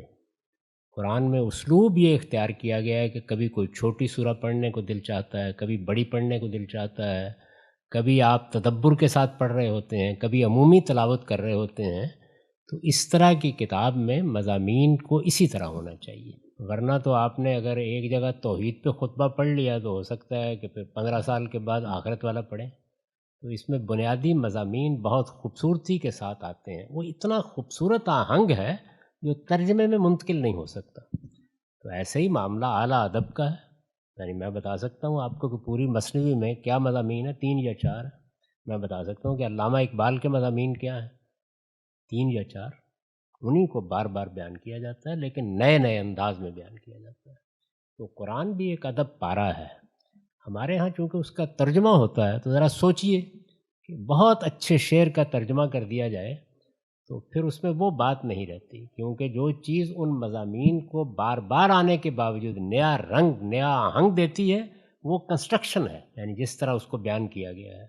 تو اس کا اگر آپ نے صحیح ذوق پیدا کرنا ہو تو پھر عربی زبان سیکھیں تاکہ آپ اصل زبان میں اس کو پڑھ سکیں. ترجمے میں یہ چیز ضرور پیدا ہو جاتی ہے. اچھے ترجمے بھی ہمارے ہاں ذرا کم ہوئے ہیں، یعنی لوگ چونکہ ڈرتے ڈرتے ترجمہ کرتے ہیں تو وہ قرآن مجید کی پوری بات کو ادا ہی نہیں کرتے، بلکہ لفظ کے قریب رہنے کے نتیجے میں اس کے حسن کو مجروح کر دیتے ہیں. کوشش لوگ کرتے رہتے ہیں، اچھے ترجمے جتنے ہوں گے اتنا زیادہ آپ کو اس میں لطف اور لذت آئے گی. تاہم اصل چیز وہی ہے کہ آپ کسی ادب پارے کو اگر پڑھنا چاہتے ہیں تو پھر اس کی اصل زبان ہی میں آپ اس کو پڑھتے ہیں. ہونا تو یہ چاہیے تھا کہ مسلمانوں کے بچے بچپن ہی سے قرآن مجید کی زبان سیکھتے، یہ کوئی ایسی مشکل بات نہیں تھی. نہیں ہم نے اہتمام کیا تو اب ہمارے ہاں یہ مسئلہ موجود ہے. غلطی ہم خود کرتے ہیں، اس کے بعد کوسنا اللہ تعالیٰ کو شروع کر دیتے ہیں کہ آپ نے یہ کام کیوں کر ڈالا. تو یہ ہے ہمارے ساتھ مسئلہ. جو دوسری بات آپ نے کہی ہے نماز کے بارے میں، دیکھیے نماز کی حقیقت خدا کی بارگاہ میں حاضری ہے، یعنی آپ کو حاضر ہونا ہے. اور اس میں جو چیز لازم کی گئی ہے پڑھنا آپ کے لیے وہ تو سورہ فاتحہ اور قرآن کی چند منتخب آیات ہیں. آیات میں جتنا چاہے تنوع پیدا کر لیں، اس میں تو یہ نہیں کہا گیا کہ آپ کو فلاں آیات ہی پڑھنی ہے. تو اگر ریپیٹ کوئی چیز ہو رہی ہے تو صرف سورہ فاتحہ ہے بس.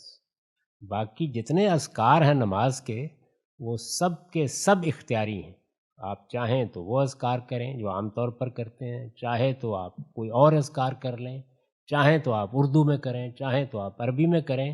جو عربی زبان میں لازم ہے وہ سورہ فاتحہ اور قرآن مجید پڑھنا اور یہ اللہ اکبر کہنا. تو آپ اس طرح سے نماز کبھی پڑھ کے دیکھیں، آپ کا یہ گلہ دور ہو جائے گا. جی قاضی صاحب میں پوچھ سکتا ہوں سوال؟ جی ارشاد. میرا سوال کا تعلق دو تھیوری سے ہے. ایک کا تعلق جو ہے وہ بیسیکلی انسان کی تخلیق سے ہے کہ جیسے جو تھیوری ہے کہ حضرت آدم علیہ السلام کے جنت سے نکالے جانا ان کی نافرمانی کی وجہ سے، اور اس کے بعد انسان کا بیسیکلی دنیا میں وجود اور اس کے بعد جو بھی ہماری حالت ہے اس وقت، ایک یہ ہے. دوسری تھیوری یہ ہے کہ اللہ تعالیٰ قرآن میں فرماتے ہیں کہ مجھے اچھا محسوس ہوا کہ میں پہچانوا جاؤں اور پھر میں نے انسان کو تخلیق کیا اور اس کا مقصد عبادت ہے، دنیا میں رہنے کا یا انسان کی. نہ پہلی بات قرآن میں بیان ہوئی ہے نہ دوسری، دونوں ہی نہیں جی. یہ تو ایک روایت ہے. اچھا کوئی قرآن میں ایسی کوئی بات نہیں جا رہی. چلیے دوسرا سوال میرا یہ ہے کہ جو جبر اختیار کے متعلق ہے. مثال کے طور پہ میں ایک انسان دنیا میں بھیجا گیا جس کا مطلب جس کا اختیار مجھے نہ پیدا ہونے پر تھا نہ مرنے پر ہے. میرے جو زندگی میں جو دنیا میں رہنے کے جو دن ہیں وہ بھی متعین ہیں، اور اس کے بعد ظاہر ہے کہ دنیا ایک دارالامتحان ہے اور ظاہر ہے کہ ایک گناہ کی جگہ بھی ہے، اور مجھے اختیار بھی دے دیا گیا گناہ کرنے کا، اور اس کے باوجود پھر مجھ سے سوال کیا جائے گا اور مجھے ظاہر سزا کا بھی ظاہر اس کا دیا جائے گا. تو جب مجھے ایک چیز میں اختیار ہی نہیں ہے، میں اپنی مرضی سے آیا ہی نہیں اس دنیا میں، تو میں مطلب میرا قصور کیا ہے اس دنیا میں آنے کا؟ میں کیوں اس امتحان میں ڈالا گیا؟ واپس چلے جائیں. جی کس نے روکا ہوا؟ اس میں بھی مارا جاؤں گا اگر میں چلا جاتا ہوں واپس. مطلب یہ سوال میں آپ ہی سے کر سکتا ہوں. پھر اس حقیقت کو تسلیم کر لیں، یعنی واپس جانے کا اختیار ہے آپ کے پاس. جیسے ہی آپ کو شعور پیدا ہوا واپس چلے جائیں، گلا کاٹیں اور پارے ہو گئے، یعنی کسی نے روکا نہیں ہوا. انسان نے اگر آپ غور کریں تو خدا کے اس فیصلے کو خوش دلی کے ساتھ قبول کیا، اور اتنی خوش دلی کے ساتھ قبول کیا ہے کہ آخری درجے کا بڑھاپا آ گیا ہوتا، اٹھا نہیں جاتا، قبر میں ٹانگیں ہوتی ہیں، مرنا نہیں چاہتا. تو اس لیے اپنے آپ کو دھوکہ نہ دیں. ایک فیصلہ خدا نے کر دیا ایک مخلوق کو بنانے کا، کیوں پوچھتا ہو آپ سے؟ خالق ہے، بنا دیا اس نے. یہ تو اصولی سوال ہے، جواب ہے. لیکن عرض یہ ہے کہ قرآن نے کہا ہے، میں نے پوچھا تھا. سورہ احزاب کے آخر میں یہ بتایا ہے کہ جس وقت میں نے عہد الست لیا اس وقت میں نے یہ سوال بھی کیا تھا کہ اختیار لینا ہے یا نہیں لینا، اور انسان نے آگے بڑھ کر اپنے آپ کو پیش کر دیا. پہاڑوں نے انکار کر دیا، انسان نے پیش کر دیا اور کہا کہ ہاں لینا ہے مجھے. یہ اختیار، یہ ارادہ اتنی بڑی چیز ہے. اب آپ فرمائیں کہ اس کی یاد ختم کر دی گئی، لازم تھا کہ ختم کر دی جائے ورنہ امتحان ہو نہیں سکتا تھا. جس وقت آپ قیامت میں اٹھیں گے تو وہ پورا واقعہ آپ کے سامنے آ جائے گا ہمارے باطن میں جو زندگی کی محبت ہے وہ اصل میں اسی کا نتیجہ ہے. نہ میں نے دیکھا ہے کہ میں ماں کے پیٹ سے پیدا ہوا تھا، نہ آپ نے دیکھا ہے. واقعہ تو ہوا تھا نا، ہے کسی کے حافظے میں؟ تو اسی طرح یہ واقعہ محو ہو گیا ہے. پوچھا ہے خدا نے، کہا انا عرضنا الامانت، یہ جو اختیار کی امانت ہے یہ ہم نے پیش کی، پہاڑوں کے سامنے پیش کی، ڈر گئے وہ، انسان نے آگے بڑھ کے اٹھا لی. تو ایسا نہیں ہے کہ انسان کو ایسے ہی بھیج دیا گیا. السلام علیکم غامدی صاحب. میرا سوال بر صغیر کے خاص طور پہ جو نوجوان نسل ہے اس میں ایک اندھا دھند تقلیدی ذہنیت غلبہ پا گئی ہے، اور میں اپنے دوستوں سے بھی بات کروں تو کہتے ہیں کہ ہمیں اطمینان ہے، ہمیں بھروسہ ہے کہ ماضی کے جو علماء گزرے ہیں ان کا کوئی نہ کوئی علم تو ہوگا، تو ہمیں آسان لگتا ہے. اور جب میں اصرار کرتا ہوں کہ نہیں تم خود اپنی تحقیق کرو، تمہارا خود علم ہونا چاہیے، تو اس کی نسبتاً وہ کہتے ہیں کہ ہمیں پھر آسان لگتا ہے کہ ہم ان کی تقلید بھی نہ کریں، کہ ہم اپنی، ہمیں مشکل لگتا ہے تحقیق کرنا، اور اگر ہمیں تقلید بھی نہیں کرنی تو پھر ہم اسلام کے ان چکروں میں پڑتے ہی نہیں ہیں. ان کو آپ کیا رہنمائی دیں گے کہ تقلید کی حد کیا ہونی چاہیے اور خود انسان کو کس حد تک اور کیسے تحقیق کرنی چاہیے؟ اور میرے ان دوست کا ایک سوال ہے کہ پہلے آپ نے تقدیر کے سوال پہ جو گفتگو کی اس میں آپ نے کہا کہ اللہ تعالیٰ مداخلت نہیں کرتے، تو پھر ہماری زندگی میں دعا کا کیا کردار ہے؟ اور مثال دی کہ کوئی کینسر کا پیشنٹ ہے، وہ دعا کرتا ہے، تو اس کی زندگی میں وہ دعا کیا کردار ادا کرے گی؟ Terminal cancer. شکریہ. جی، آپ کے دوسرے سوال کا جواب میں پہلے دے دیتا ہوں.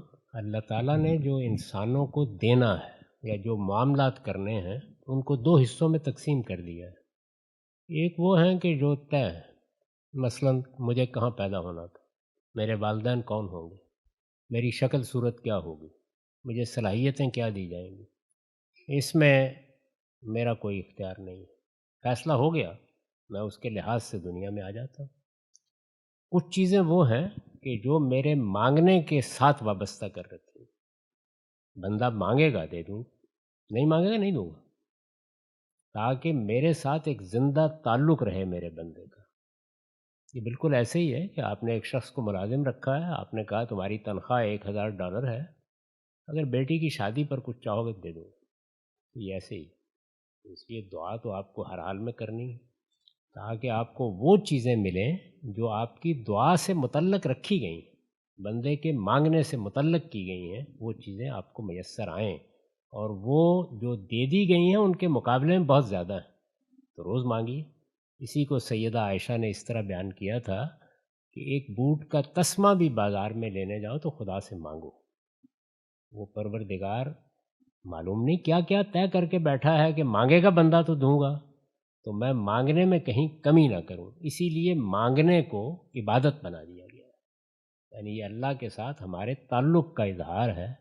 تو یہ لازماً دعا مانگنی چاہیے. دعا کی بڑی اہمیت ہے اور دعا بڑی مؤثر ہوتی ہے. مداخلت سے مراد یہ مداخلت نہیں تھی، مداخلت سے مراد یہ تھی کہ دنیا میں بے انصافی اور ظلم میں اللہ مداخلت ہر بار کرے.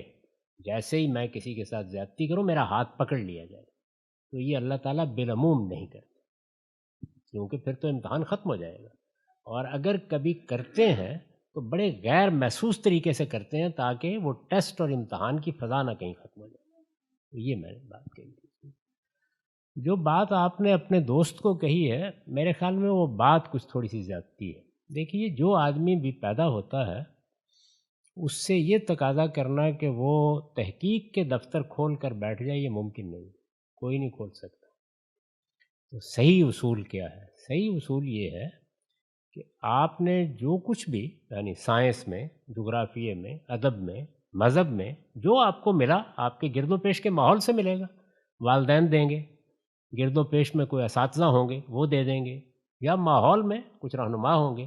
جو آپ کو ملا ہے آپ پورے اطمینان کے ساتھ اس پر عمل کریں، اس کے ساتھ وابستگی اختیار کریں، اس لیے کہ انسان خلا میں نہیں رہ سکتا. یہ دیکھیں کہ آپ کے دماغ میں کوئی کھٹک تو نہیں پیدا ہوئی، اس کے بارے میں کوئی سوال پیدا ہوا ہے، کوئی کھٹک پیدا ہوئی ہے، کوئی الجھن محسوس ہو رہی ہے. آپ کو اطمینان ہے، آپ کا دل مطمئن ہے، آپ کا دماغ مطمئن ہے، عمل کریں. لیکن کھٹک پیدا ہو گئی یا باہر سے کسی نے کھٹک پیدا کر دی، کوئی سوال پیدا کر دیا، آپ اطمینان سے بیٹھے ہوئے تھے کہ دنیا تو ایک تھالی کی طرح ہے اور ہو سکتا ہے کہ یہ بھی خیال کر کے بیٹھے ہوں کہ کسی گائے کے سینگوں پر پڑی ہوئی، لیکن کچھ اہل علم نے آپ کو بتایا کہ ایسا نہیں ہے، یہ کھٹک پیدا ہو گئی، اب لازم ہے کہ اس معاملے کی تحقیق کی جائے۔ تو صحیح اصول یہ ہے، تو یہ تحقیق تو ہر آدمی کر سکتا ہے، کیونکہ یہ 10-12 چیزوں سے زیادہ کی نہیں ہوتی، لیکن یہ کہ ہر آدمی ابتدا سے محقق بن جائے اور کتابیں کھول کے بیٹھ جائے، یہ ممکن نہیں۔ تو یہی طریقہ صحیح ہے، تقلید سے ابتدا ہوتی ہے، کھٹک پیدا ہو جائے تو تحقیق کرنا ضروری ہے۔ عام آدمی کو اس سے زیادہ کسی چیز کی مشقت میں نہیں ڈالنا چاہیے، نہ ڈالا جا سکتا۔ باقی جو اہل علم ہیں وہ جب یہ کہتے ہیں کہ ہم مقلد ہیں تو یہ افسوسناک ہوتا ہے، اس لیے کہ انہوں نے تو اپنی زندگی کا مقصد بنایا ہے تحقیق، تو ان کا کام یہی ہے کہ وہ آخری درجے میں تحقیق کریں۔ السلام علیکم غامدی صاحب، موضوع ذرا ویئرڈ سا ہے۔ ہم لوگ مذہب اور سائنس میں اکثر اختلاف کو ڈھونڈتے ہیں۔ آج سے 600 سال پہلے یہ بر اعظم ہی نہیں تھا، دریافت نہیں ہوا تھا۔ آج سے 600 سال بعد اگر آپ نے خلا کا لفظ استعمال کیا، اگر کہیں یونیورس میں اگر زندگی پائی جاتی ہے تو مذہب اس سے کیسے ایبزارب کرے گا؟ سوال مکمل ہو گیا آپ؟ جی سر۔ مذہب خود بتا چکا ہے کہ ہے، اس کے لیے یہ کوئی نئی اطلاع ہی نہیں۔ سورہ طلاق کے آخر میں اللہ تعالیٰ نے بتا دیا ہے کہ میں نے یہ 7 کائناتیں بنائی ہیں، یہ تمہیں جو نظر آتی ہے یہ ایک ہے، اور ہر ایک میں ایک سیارے پر زندگی پیدا کی۔ السلام علیکم غامدی صاحب، ابھی آپ نے جیسے بتایا کہ قسمت جو ہے اللہ تعالیٰ نے ہماری لکھ دی ہے اور وتھ آپشنز ہے۔ بالکل نہیں مطلب قسمت لکھی ہے تو وتھ آپشنز ہے کہ میں یہ کروں گا تو ایسا ہوگا، یا یہ کروں گا تو اس کا یہ نتیجہ ہوگا، یا فکس ہے؟ نہیں، ایسی کوئی بات میں نے تو کہی نہیں، پتہ نہیں آپ نے کہا۔ میں نے آپ کے آپ نے ایک لیکچر میں نے سنا، اس میں کہا تھا کہ یہ وتھ آپشنز ہے کہ یہ ایسا ہوگا۔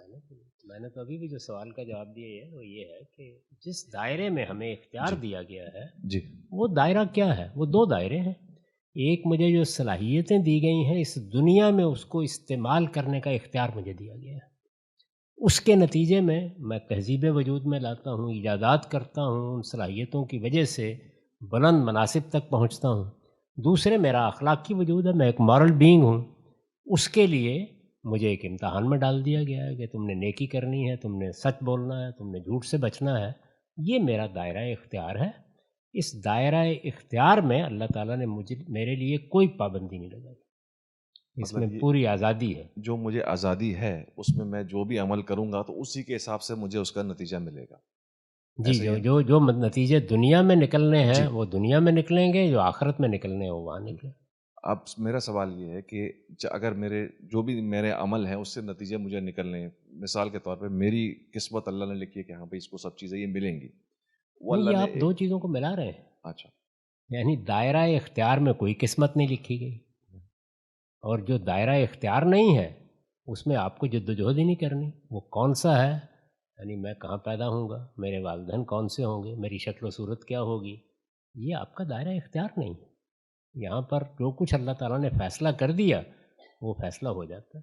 ہم میں سے کون ہے کہ جو اس کو تبدیل کر سکتا ہے؟ ہو گیا۔ میرا دائرہ اختیار وہی ہے جو میں عمل کرتا ہوں۔ نہیں، جو آپ کو صلاحیتیں دی گئی ہیں ان کو دنیا میں آپ روبہ عمل کرتے ہیں، یہ آپ کا دائرہ اختیار ہے۔ جو آپ کا اخلاقی وجود ہے اس میں آپ صحیح یا غلط کا انتخاب کرتے ہیں، یہ آپ کا دائرہ ہے۔ Thank you. جی غامدی صاحب، میرا سوال دعا کی اہمیت اور اس کے مؤثر ہونے سے ریلیٹڈ ہے، جو ابھی آپ نے تھوڑی دیر پہلے بات کی۔ اگر مادی دنیا میں دیکھا جائے جتنے بھی مذہب ہیں یا کوئی لا دین بھی ہے، ایک جیسا ایک چیز نظر آتی ہے۔ یہ نہیں کبھی دیکھا ہم نے کہ مسلمان ان کی عمریں بہت لمبی ہو گئیں، وہ بہت زیادہ رچ ہو گئے ہیں۔ جو دعائیں مانگی جاتی ہیں نہیں مانگی جاتی، جو کوئی بھی نہیں مانتا، سملر امپیکٹ ہر جگہ پہ نظر آتا ہے۔ تو اس کے بارے میں اگر دعا ایسی ہے کہ اس کی جو چیزیں اللہ تعالیٰ ہماری مان سکتا ہے، پھر ہماری نیشن یا مسلمان وہ تو کہیں زیادہ روز بیٹھ کے ہم لمبی عمر کی دعا مانگتے ہیں، زیادہ پیسے کی مانگتے ہیں، اولاد نیک ہوں اس کی مانگتے ہیں، ہر قسم کی چیزیں مانگی جاتی ہیں۔ پھر کوئی ایک جو کافر ہے یا کوئی جو لا دین ہے، اس کے مقابلے میں دنیا میں جس چیز کی جتنی ایفرٹ کی وہی ملتا ہے اس کو، لگتا ہے بظاہراً یہی نظر آتا ہے۔ اس کے بارے میں آپ کا دعا کے بارے میں تو یہ نہیں کہا گیا کہ اس کے لیے مسلمان ہونا ضروری، یعنی اللہ کے بندے ہیں سب کے سب، مانگیں اللہ تعالیٰ سے، جس کو وہ پسند کرتا ہے دے دیتا ہے۔ بہت سی چیزیں ہیں جو دعائی کے نتیجے میں دیتا ہے، لیکن یہ تھوڑی ہے کہ اگر آپ دعا مانگتے ہیں تو آسمان سے ایک آدمی آتا ہے اور وہ آ کے آپ کے ساتھ ملاقات کرتا ہے، یعنی وہ غیر محسوس طریقے سے وہ دعائیں پوری ہو جاتی ہیں، نہیں بھی ہوتی. تو اس کا تو اس سے کوئی تعلق نہیں. قرآن مجید نے تو باقاعدہ کشتی والوں کی مثال دے کے بتایا ہے کہ وہ میرے ساتھ شرک کرتے ہیں، میرا انکار کرتے ہیں، دوسروں کو شریک ٹھہراتے ہیں، میں ان کی دعا بھی قبول کرتا ہوں. تو دعا کا تعلق کسی کے مسلمان یا کافر ہونے سے نہیں، وہ خدا کا عمومی اصول ہے کہ اس نے جو بندے بنائے ہیں، جو مخلوقات پیدا کی ہیں، ان کے لیے کچھ چیزیں طے کر دی ہیں کہ وہ ہر حال میں ان کو ملنی، وہ ان کی زندگی کی ضرورت ہے، اور کچھ کو مانگنے پر منحصر کر دیا ہے. وہ کافر مانگے، وہ بدھ مانگے، وہ مسیحی مانگے، وہ مانگنے ہی پر ملنی. تو اس کا کوئی تعلق کسی کے کفر و ایمان سے نہیں. السلام علیکم. میں نے پوچھنا تھا کہ یہ کیا وجہ ہے کہ جو ہمارے خلفائے راشدین کی ایک حکومت رہی ہے تقریباً 30 سال، تو وہ کسی حد تک اس کو جو ان کے اصول تھے ان کو ایک انسٹیٹیوشنلائز نہیں کر سکے، تاکہ کیونکہ جیسے نظر آتا ہے کہ خلفائے راشدین کی حکومت کے بعد ایسی ملوکیت آئی ہے کہ وہ اگلے 1400 سال وہی قائم رہی ہے سلطنت عثمانیہ تک. اور دوسرا کہ ایک مسلمانوں کا جو اجتماعی نظام ہے اس کے بنیادی کون سے اصول ہونے چاہیے جو ایک مسلمان کا اجتماعی نظام کے ہونے چاہیے برعکس باقی دنیا. آپ کے دوسرے سوال کا جواب یہ ہے کہ ایک ہی اصول ہے، وہ بیان کر دیا گیا ہے کہ لوگوں کو حکومت قائم کرنے کا حق ہے. یہ حق کسی بندوق کو نہیں ہے، یہ کسی خاندان کو نہیں ہے، کہ یہ کسی طبقے کو نہیں ہے. لوگوں کو فیصلہ کرنا ہے کہ وہ اپنے لیے کس کو حکمران بناتے ہیں. تو اس کو قرآن نے بیان کر دیا، امرہم شورا بینہم، یعنی مسلمانوں کی کمیونٹی اپنے حکمران کا فیصلہ یا اپنے اجتماعی معاملات کا فیصلہ اپنی رائے سے کرے گی، اور ان کے درمیان کوئی تفریق نہیں کی جائے گی. سب مسلمان رائے دینے میں برابر ہیں. اس میں یہاں تک قرآن نے وضاحت کر دی ہے کہ سیاسی حقوق کے لحاظ سے ابو بکر صدیق میں اور کل ایمان لانے والے میں کوئی فرق نہیں کیا جائے گا. چنانچہ سورہ توبہ میں بتا دیا ہے کہ یہ لوگ جو آخری الٹیمیٹم کے نتیجے میں 9 ہجری کے آخر میں ایمان لائیں گے، یہ جیسے ہی ایمان لائیں گے فَإِخْوَانُكُمْ فِي الدِّينِ، ان کے حقوق بالکل برابر ہو جائیں گے. تو مسلمانوں کے حقوق بالکل برابر ہیں ہمارے دین کی روح سے، اور ان کو حق دیا گیا ہے کہ وہ اپنے حکمران منتخب کریں. یہ تو ہے اصول. بس اس اصول کے بعد باقی معاملات میں چند ہدایات دی گئی ہیں کہ جب تم اپنے حکمران کی حیثیت سے ذمہ داریاں سنبھالو تو تمہیں کیا کرنا چاہیے، چھوڑ دیا گیا. یعنی پھر آپ کا کام ہے آپ اپنے لیے نظام بنائیں، آپ کا کام ہے اس اصول کی روشنی میں جو چاہے کریں اس معاملے میں. تو دوسرے سوال کا جواب دیں. پہلے سوال کا جواب یہ ہے کہ خلفائے راشدین کے بارے میں آپ کا کیا خیال ہے؟ یعنی وہ کوئی ماورائے بشر شخصیات تھے؟ انسان تھے. انسان تو اپنے زمانے کے اندر ہی کوئی تدبیر کر سکتا. جو ان کا زمانہ تھا اس کے لحاظ سے انہوں نے جو تدبیر کرنا تھی کی.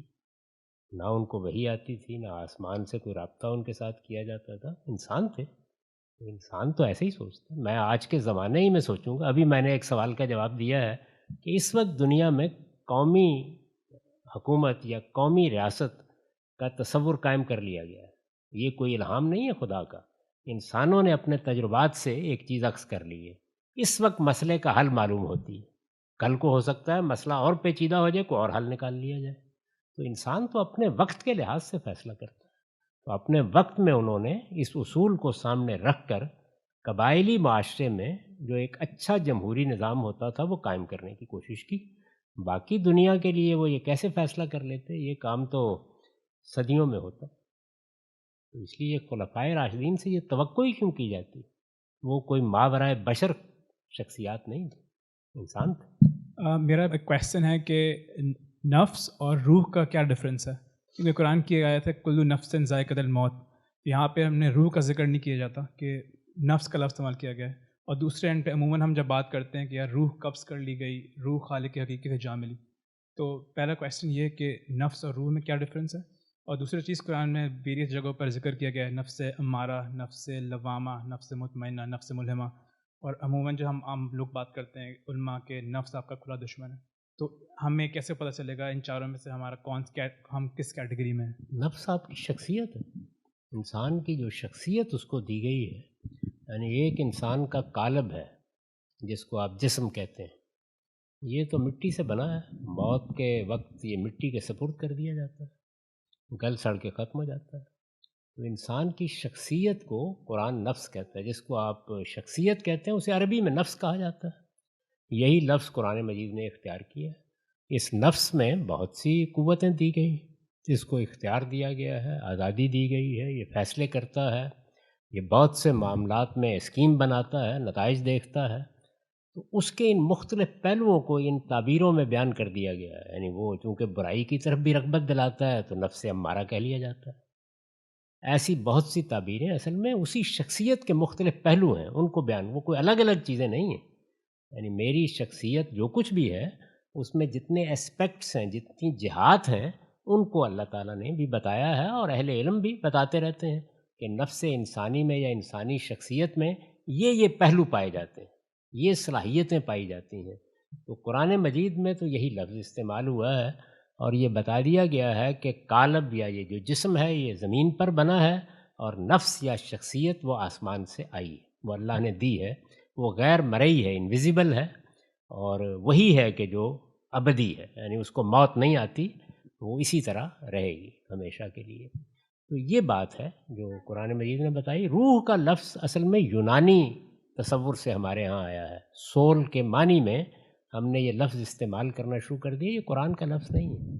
قرآن میں جو روح کا لفظ ہے وہ بالکل مختلف معنی میں استعمال ہوا ہے۔ یعنی جب آپ پھونکتے ہیں تو اس کو عربی میں نفخ کہتے ہیں، یہ پھونک بہت لطیف ہو جائے تو اس کو روح کہتے ہیں۔ تو اس لیے قرآن میں یہ اس معنی میں استعمال ہی نہیں ہوا۔ وہ میں نے بتا دیا کہ وہ انسانی شخصیت کی مختلف صورتیں۔ جس وقت دنیا میں میں کامیاب ہو کے خدا کی بارگاہ میں جاؤں گا تو اس میں کہا گیا ہے کہ اے نفس مطمئنہ تم کامیاب ہو کے آ گئے ہو۔ تو وہ میری شخصیت کا بیان ہے۔ السلام علیکم غم صاحب، ایک کوشچن ہے ریگارڈنگ فائنینشیل سسٹم، جو گلوبل فائنینشیل سسٹم کے بارے میں ہے۔ ہم سب کو پتہ ہے کہ سود پروہیبٹ کیا ہے اسلام نے، ٹھیک ہے، اسپیشلی لائک منی اگینسٹ منی، یہ اور سب اگری کرتے ہیں اس میں۔ لیکن آن ادر ہینڈ ہمیں سب کو پتہ ہے کہ ٹھیک ہے، ٹائم ٹو ٹائم آپ کی جو کرنسی ہے وہ ڈی ویلیو ہوئی جا رہی ہے ٹائم ٹو ٹائم، ٹھیک ہے۔ اب اس حساب سے فار انسٹنس جیسے ایک آپ نے کموڈٹی آپ نے بائی کی ہے سرٹن ایئرس پہلے، اب اس کی ورتھ مور دین لائک سے فار انسٹنس 100 ٹائمس مور، تو اس کے حساب سے آپ کے خیال سے بندے کو اس انٹرسٹ کے حساب سے کمپنسیٹ کے طور پہ انٹرسٹ لینا جائز ہے یا نہیں جائز؟ اس پہ پہلے تو یہ سمجھ لیجئے کہ سود کیا چیز ہے۔ اس میں بڑی غلط فہمی ہو گئی ہمارے ہاں۔ دیکھیے، اسلام کی اخلاقیات یہ کہتی ہے کہ آپ کے پاس اگر اپنی ضرورت سے زیادہ کچھ ہے اور آپ کا کوئی بھائی اپنی ضرورت کے لیے مانگنے آ گیا ہے، سائل بن کے آ گیا ہے، تو آپ اس کو دے دیں، ہمت کریں، اللہ آپ کے لیے بڑے اسباب پیدا کر دے گا۔ کوئی آدمی اپنی ذاتی ضرورت کے لیے مانگ رہا ہے، کوئی کہتا ہے جی مجھے کاروبار کرنا ہے، تو اگر آپ سمجھتے ہیں کہ وہ واقعی ضرورت مند ہے تو دے دیں اس کو۔ اگر آپ اتنی ہمت نہیں رکھتے اور قرض دیتے ہیں اسے، تو قرض نیکی کا کام ہے، یہ کوئی بزنس نہیں ہے، کاروبار نہیں ہے۔ قرض تبرع ہے، یہ ایسے ہی ہے جیسے چیریٹی کی ہے آپ نے۔ صرف چیریٹی کا جو پہلا مرحلہ تھا اس میں آپ کامیاب نہیں ہوئے، آپ نے اس کا دوسرا درجہ اختیار کر لیا، تو اس پر کوئی نفع آپ نہیں لے سکتے۔ قرض پر نفع لینا یہ منع کیا گیا ہے۔ پہلے تو اس بات کو بہت اچھی طرح سمجھ لیں۔ موجودہ بینکاری نظام لفظ قرض کا استعمال کرتا ہے، ساری خرابی وہاں سے پیدا ہوتی ہے۔ اصل میں کوئی قرض نہیں دے رہا ہوتا، کوئی بینک بھی کسی بھائی کی مدد نہیں کر رہا ہوتا۔ وہ سب کیا کر رہے ہیں؟ یا ہائر پرچیز کر رہے ہیں یا فائنانسنگ کر رہے ہیں، سب سے۔ تو قرض کا لفظ استعمال کرنے سے مذہبی بحث پیدا ہوگی۔ ان لوگوں کو یہ سمجھانا مشکل ہے کہ یہ سناروں کے زمانے کا جو لفظ آپ استعمال کر رہے ہیں اسے بند کریں، اور اس کی جگہ فائنانسنگ، سرمایہ کاری کا لفظ استعمال کریں۔ مارٹگیج میں ہائر پرچیز کے الفاظ استعمال کریں، وہاں آپ قرض نہیں دے رہے، آپ مکان خرید کر بیچ رہے ہیں بالاقساط۔ تو ان لفظوں کو تبدیل کرنے کی ضرورت ہے، پہلی چیز یہ ہے۔ دوسری چیز یہ ہے کہ پھر جب آپ الفاظ تبدیل کر دیں گے تو کیا جو فائنانسنگ ہو رہی ہے وہ بالکل انصاف کے مطابق ہو رہی ہے؟ اس پر کچھ اعتراضات ہیں، ان اعتراضات کو دور کرنا چاہیے، وہ آسانی سے دور کیے جا سکتے ہیں۔ مثلا پرنسپل سیکیورڈ فائنانسنگ بالکل جائز، تقریبی نفع لینا بھی بالکل جائز، جو تخمینے کا نفع ہوتا ہے. تو یہ چیزیں کچھ سمجھنے اور سمجھانے کی. قرض پر سود ہوتا ہے، یہ قرض کا لفظ استعمال کرنے سے ساری خرابی پیدا ہو رہی ہے. یہ تو سود کے بارے میں آپ کی بات کا جواب ہے. رہ گئی بات اس چیز کی کہ آپ کسی کو قرض دیتے ہیں اور نیکی کے جذبے سے دیتے ہیں. قرض ہوتا ہی نیکی کے جذبے سے. اس میں اچھی بات تو یہی ہے کہ آپ تھوڑا نقصان بھی برداشت کر لیں، کیونکہ اللہ تعالیٰ تو یہ چاہتا تھا کہ آپ سرے سے قرض دیں ہی نہیں، دے دیں اس کو. تو آپ نے قرض دیا ہے تو اگر ڈیویلیو ہو رہی ہے رقم تو برداشت کر لیں. لیکن اگر آپ یہ کہیں کہ بھائی میں یہ نہیں برداشت کر سکتا، تو ایک تیسرا درجہ آ گیا. تو آپ کو حق حاصل ہے کہ آپ ڈیویلیویشن کے ساتھ کوئی قاعدہ طے کر لیں. اس کے بہت سے قاعدے دنیا میں رائج ہیں. آپ گولڈ سے متعلق کر دیں، پیٹرولیم کی پرائس سے متعلق کر دیں. آپ اس کو کوئی باسکٹ بنا دی جاتی ہے بعض اوقات، اس کے ساتھ کر دیں. ٹھیک ہے، بالکل اس پہ کوئی اعتراض نہیں. انفلیشن آپ لے سکتے ہیں. جی السلام علیکم. یہ جو 23 نکات والی سیریز چل رہی ہے، اس میں پردے کے ٹاپک پہ حسن بھائی نے 5 سے زیادہ حدیث جو ہے وہ پیش کی تھیں اور معلوم ہوا کہ وہ ضعیف تھیں. اب وہ جو ہیں ان میں سے کئی جو ہیں میں بڑا حیران ہوا اس ٹائم یہ سن کے. کئی جو ہیں ان میں تو ہم تو بڑے ہوئے ہیں وہ سنتے ہوئے، اور ان کو سننے کے بعد ان کو مانتے ہیں اور ان کو پڑھتے ہیں اور انہیں پہ چلتے ہیں. ہندوستان میں صحیح حدیث بہت کم سنائی جاتی ہے، زیادہ تر ضعیف ہی ہوتی. تو اسی سے بارے میں رہنمائی چاہیے کہ ایز اے طالب علم جب میں کوئی کتاب پکڑتا ہوں، میں سوچتا ہوں، تہیہ کرتا ہوں کہ میں حدیث کا مطالعہ کروں. 1 یا 2 میں سے پڑھنا شروع کرتا ہوں. اب جو ہے وہ پہلی بات ذہن میں یہ آتی ہے کہ اتنا 5 سے زیادہ حدیث تھی، ویسے شاید آپ کے پاس نمبر ہو، اتنا زیادہ جو ہے نمبر جو ہے وہ ضعیف ہے. تو اب پہلے ذہن میں یہ کھٹکا تھا کہ پہلے جا کے میں اس کے راوی کا جا کے ذرا وہ چیک کروں. لیکن آپ نے تو اس ٹائم فوراً بتا دیا. اب میں جو ابھی پہلی کتاب پڑھ رہا ہوں، مجھے کیسے پتہ چل سکتا ہے کوئی طریقہ اس کا یا کہیں سے کوئی رہنمائی کہ کہاں سے شروع کرنا چاہیے تاکہ یہ چیز جو ہے جو ضعیف ہے، کیونکہ ایک مرتبہ میں پڑھ لوں اس کو، اگر میں اس کے اوپر عمل کرنا شروع کر دوں، اسی حساب سے اس کو ریفر کروں، تو بیسکلی تو غلط ہوگا نا وہ سارا کچھ. اور اگر جس بندے کو نہیں پتہ وہ پڑھ لے اس کو، تو وہ تو سارا غلطی آگے چلتا رہے گا. تو اس کے لیے کوئی رہنمائی فرمائیں کہ یہ کہاں سے شروع کرنا چاہیے تاکہ انسان ان چیزوں میں نہ جائے. میرے بھائی جب لوگوں نے پہلی صدی میں رسول اللہ کی نسبت سے یہ باتیں بیان کرنی شروع کی تو شروع میں تو کوئی زیادہ شبہ نہیں ہوا، لیکن جلد اہل علم نے یہ محسوس کر لیا کہ بعض لوگ غلط باتیں بیان کرتے ہیں، بعض لوگ مبالغہ کر دیتے ہیں، بعض لوگ بات کو تبدیل کر دیتے ہیں. تو جیسے یہ محسوس ہوا تو ہمارے ہاں بہت بڑے لوگ پیدا ہوئے، ان کو ائمہ رجال کہا جاتا ہے. انہوں نے اپنی زندگی کا مقصد یہ بنا لیا کہ وہ ان روایتوں کی تحقیق کریں گے. یہ تاریخی مواد ہے. اب مثال کے طور پر آپ اس مجلس سے اٹھ کے جائیں گے 10 لوگ، تو آپ میری بات کو اپنے فہم کے مطابق بیان کرنا شروع کر دیں گے. یہ ہو سکتا ہے کہ آپ جان بوجھ کے میری بات کو ڈسٹارٹ نہ کریں، لیکن غلطی ہو جائے، یہ بھی بارہ ہو جاتا ہے. بڑے پیمانے پر کام کیا اور اس کے نتیجے میں اپنی اپنی تحقیق کے مطابق انہوں نے مستند کتابیں تیار کر دی. تو آپ حدیث کو اگر پڑھنا چاہتے ہیں، اول تو عام آدمی کو اس طرف جانا نہیں چاہیے، لیکن اگر آپ پڑھنا چاہتے ہیں تو آپ کوئی مستند کتاب پہلے معلوم کر لیں. مثلاً امام بخاری کی کتاب بہت مستند سمجھی جاتی ہے، امام مسلم کی کتاب بہت مستند سمجھی جاتی ہے. ان سے بھی پہلے موطا امام مالک کی بڑی غیر معمولی اہمیت ہے. یہ خیال کر کے پڑھیں کہ یہ سب بھی انسان تھے، اپنی طرف سے تحقیق انہوں نے کی ہے. تو حدیث کی کوئی مستند کتاب آپ لے لیں، اس کو آپ پڑھیں. آپ نے عام طور پر سنا ہوگا کہ 6 کتابیں منتخب کی ہیں مسلمانوں نے کہ یہ تحقیق کے معیار پر بڑی حد تک پوری اترتی ہیں. ساری ایک درجے کی وہ بھی نہیں، جیسے سنن ابی داؤد ہے، جیسے ترمذی ہے، جیسے ابن ماجہ ہے.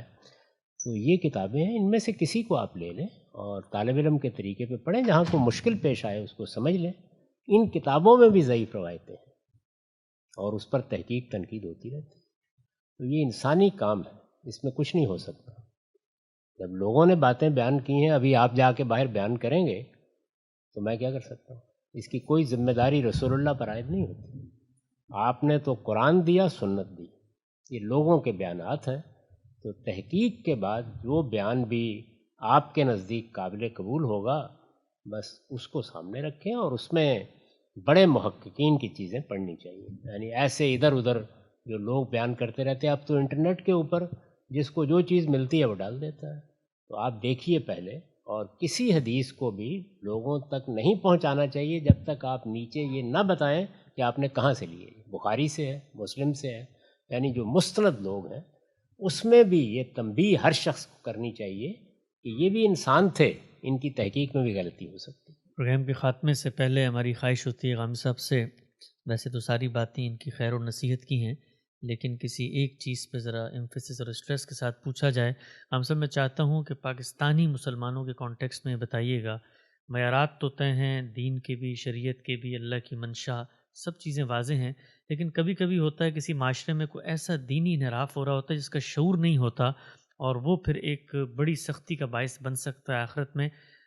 نصیحت کے طور پہ بھی بتائیے گا تاکہ ہم لوگ اس کو بہتر بھی کر سکیں کہ اس وقت یہ جو موجودہ ماحول ہے اس میں پاکستان کے پس منظر میں جو مسلمان ملک میں آباد ہیں، غیر ملک بھی ہیں، کوئی ایسا آپ کو لگ رہا ہو کہ شریعت یا دین کے نقطے سے انحراف ہو رہا ہے، اس کا شعور انہیں نہیں ہے، اور ایک بڑی آزمائش اس کے نتیجے میں آخرت میں ہمارے سامنے آ سکتی ہے. یہ سب سے بڑا انحراف جو ہم شب و روز کرتے ہیں وہ مذہبی، علمی اور سیاسی معاملات پر بغیر تحقیق کے ناشائستہ گفتگو ہے.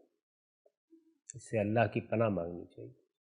آپ اپنی زبان سے جو بات نکالتے ہیں اس کے لیے آپ قیامت میں جواب دیں. سنی سنائی باتوں کو بیان کرنا، سنی سنائی باتوں کی بنیاد پر دوسروں کو متون کرنا، سنی سنائی باتوں کی بنیاد پر دوسروں پر الزام لگانا، یہ بدترین جرائم ہے، اور ہم یہ ہر دائرے میں کرتے ہیں. یعنی سیاست کے دائرے میں بھی روز کرتے ہیں. آپ پوچھ کے دیکھیے کسی آدمی سے، وہ الزامات کی ایک فہرست بیان کر دے گا. ایک پارٹی میں ہے تو دوسرے کے بارے میں، دوسری میں ہے تو پہلے کے بارے میں. آپ پوچھئے یہ باتیں آپ کے علم میں کیسے آئیں، کوئی جواب نہیں ہوگا. فلاں سے سنی، فلاں سے سنی. یہی معاملہ مذہبی چیزوں کا ہے. یعنی آپ کو کوئی بات معلوم ہوئی ہے، کسی شخص کے بارے میں معلوم ہوئی ہے، کیا آپ نے سنا ہے، کیا آپ نے براہ راست سمجھا ہے اس چیز کو؟ تو یہ جو لوگوں کے بارے میں بات کرنا ہے، یہ اگر آپ کے ہاں ناشائستگی کے ساتھ ہے، تحقیق کے بغیر ہے، تو یہ جان لیجئے کہ یہ بہت بڑا جرم ہے، یہ کبیرہ گناہ ہے. رسول اللہ صلی اللہ علیہ وسلم نے فرمایا ہے کہ کفا بالمرء کذبا ان یحدث بکل ما سمع. آدمی کے قیامت میں جھوٹا قرار پا جانے کے لیے اتنا ہی کافی ہے کہ جو سنے آگے بیان کر دیں. یعنی اس کو تحقیق کر کے اپنی بات سمجھنی چاہیے. مذہبی معاملات میں بھی آپ کو پورا حق ہے کہ آپ ایک نقطہ نظر کو صحیح سمجھتے ہیں، آپ رہیں اس پر، لیکن کوئی دوسرا نقطہ نظر اگر آپ کے سامنے آتا ہے تو آپ اس کو سننے کی ہمت رکھتے ہیں تو سنیے، جاننے کی ہمت رکھتے ہیں تو جانیے، سوال کریں. اگر کوئی زندہ شخصیت ہے تو اس سے براہ راست مکالمے کا موقع پیدا کریں. لیکن سنی سنائی باتوں پر الزام تراشی کرنا، کسی شخص کی مانی ہوئی چیزوں کا انکار کرنا، ناشائستہ اسلوب گفتگو اپنانا، یہ بیماری کی طرح ہمارے معاشرے میں پھیل چکا ہے. تو اس سے اللہ کی پناہ مانگنی چاہیے. صرف اپنے مکالمے کی صورت کو اور تنقید اور تبصرے کے اسلوب کو شائستہ بنا لیں، مہذب بنا لیں، تو ہماری تقدیر بدل جائے. بہت شکریہ، جزاکم اللہ خیر غام صاحب. بہت ہی اہم بات آپ نے فرمائی ہے. اسی اہم بات کے ساتھ اور اس دعا کے ساتھ کہ جتنی یہاں پر گفتگو ہوئی، اللہ تعالیٰ اس پر ہمیں عمل کی توفیق دے اور مزید ہم اپنے علم کو آگے بڑھائیں، اور تمام لوگ جو اپنا وقت نکال کے اللہ کے دین کو سمجھنے کے لیے آئے ہیں، اللہ تعالیٰ آپ کی اس ایفرٹ کو بھی قبول کرے.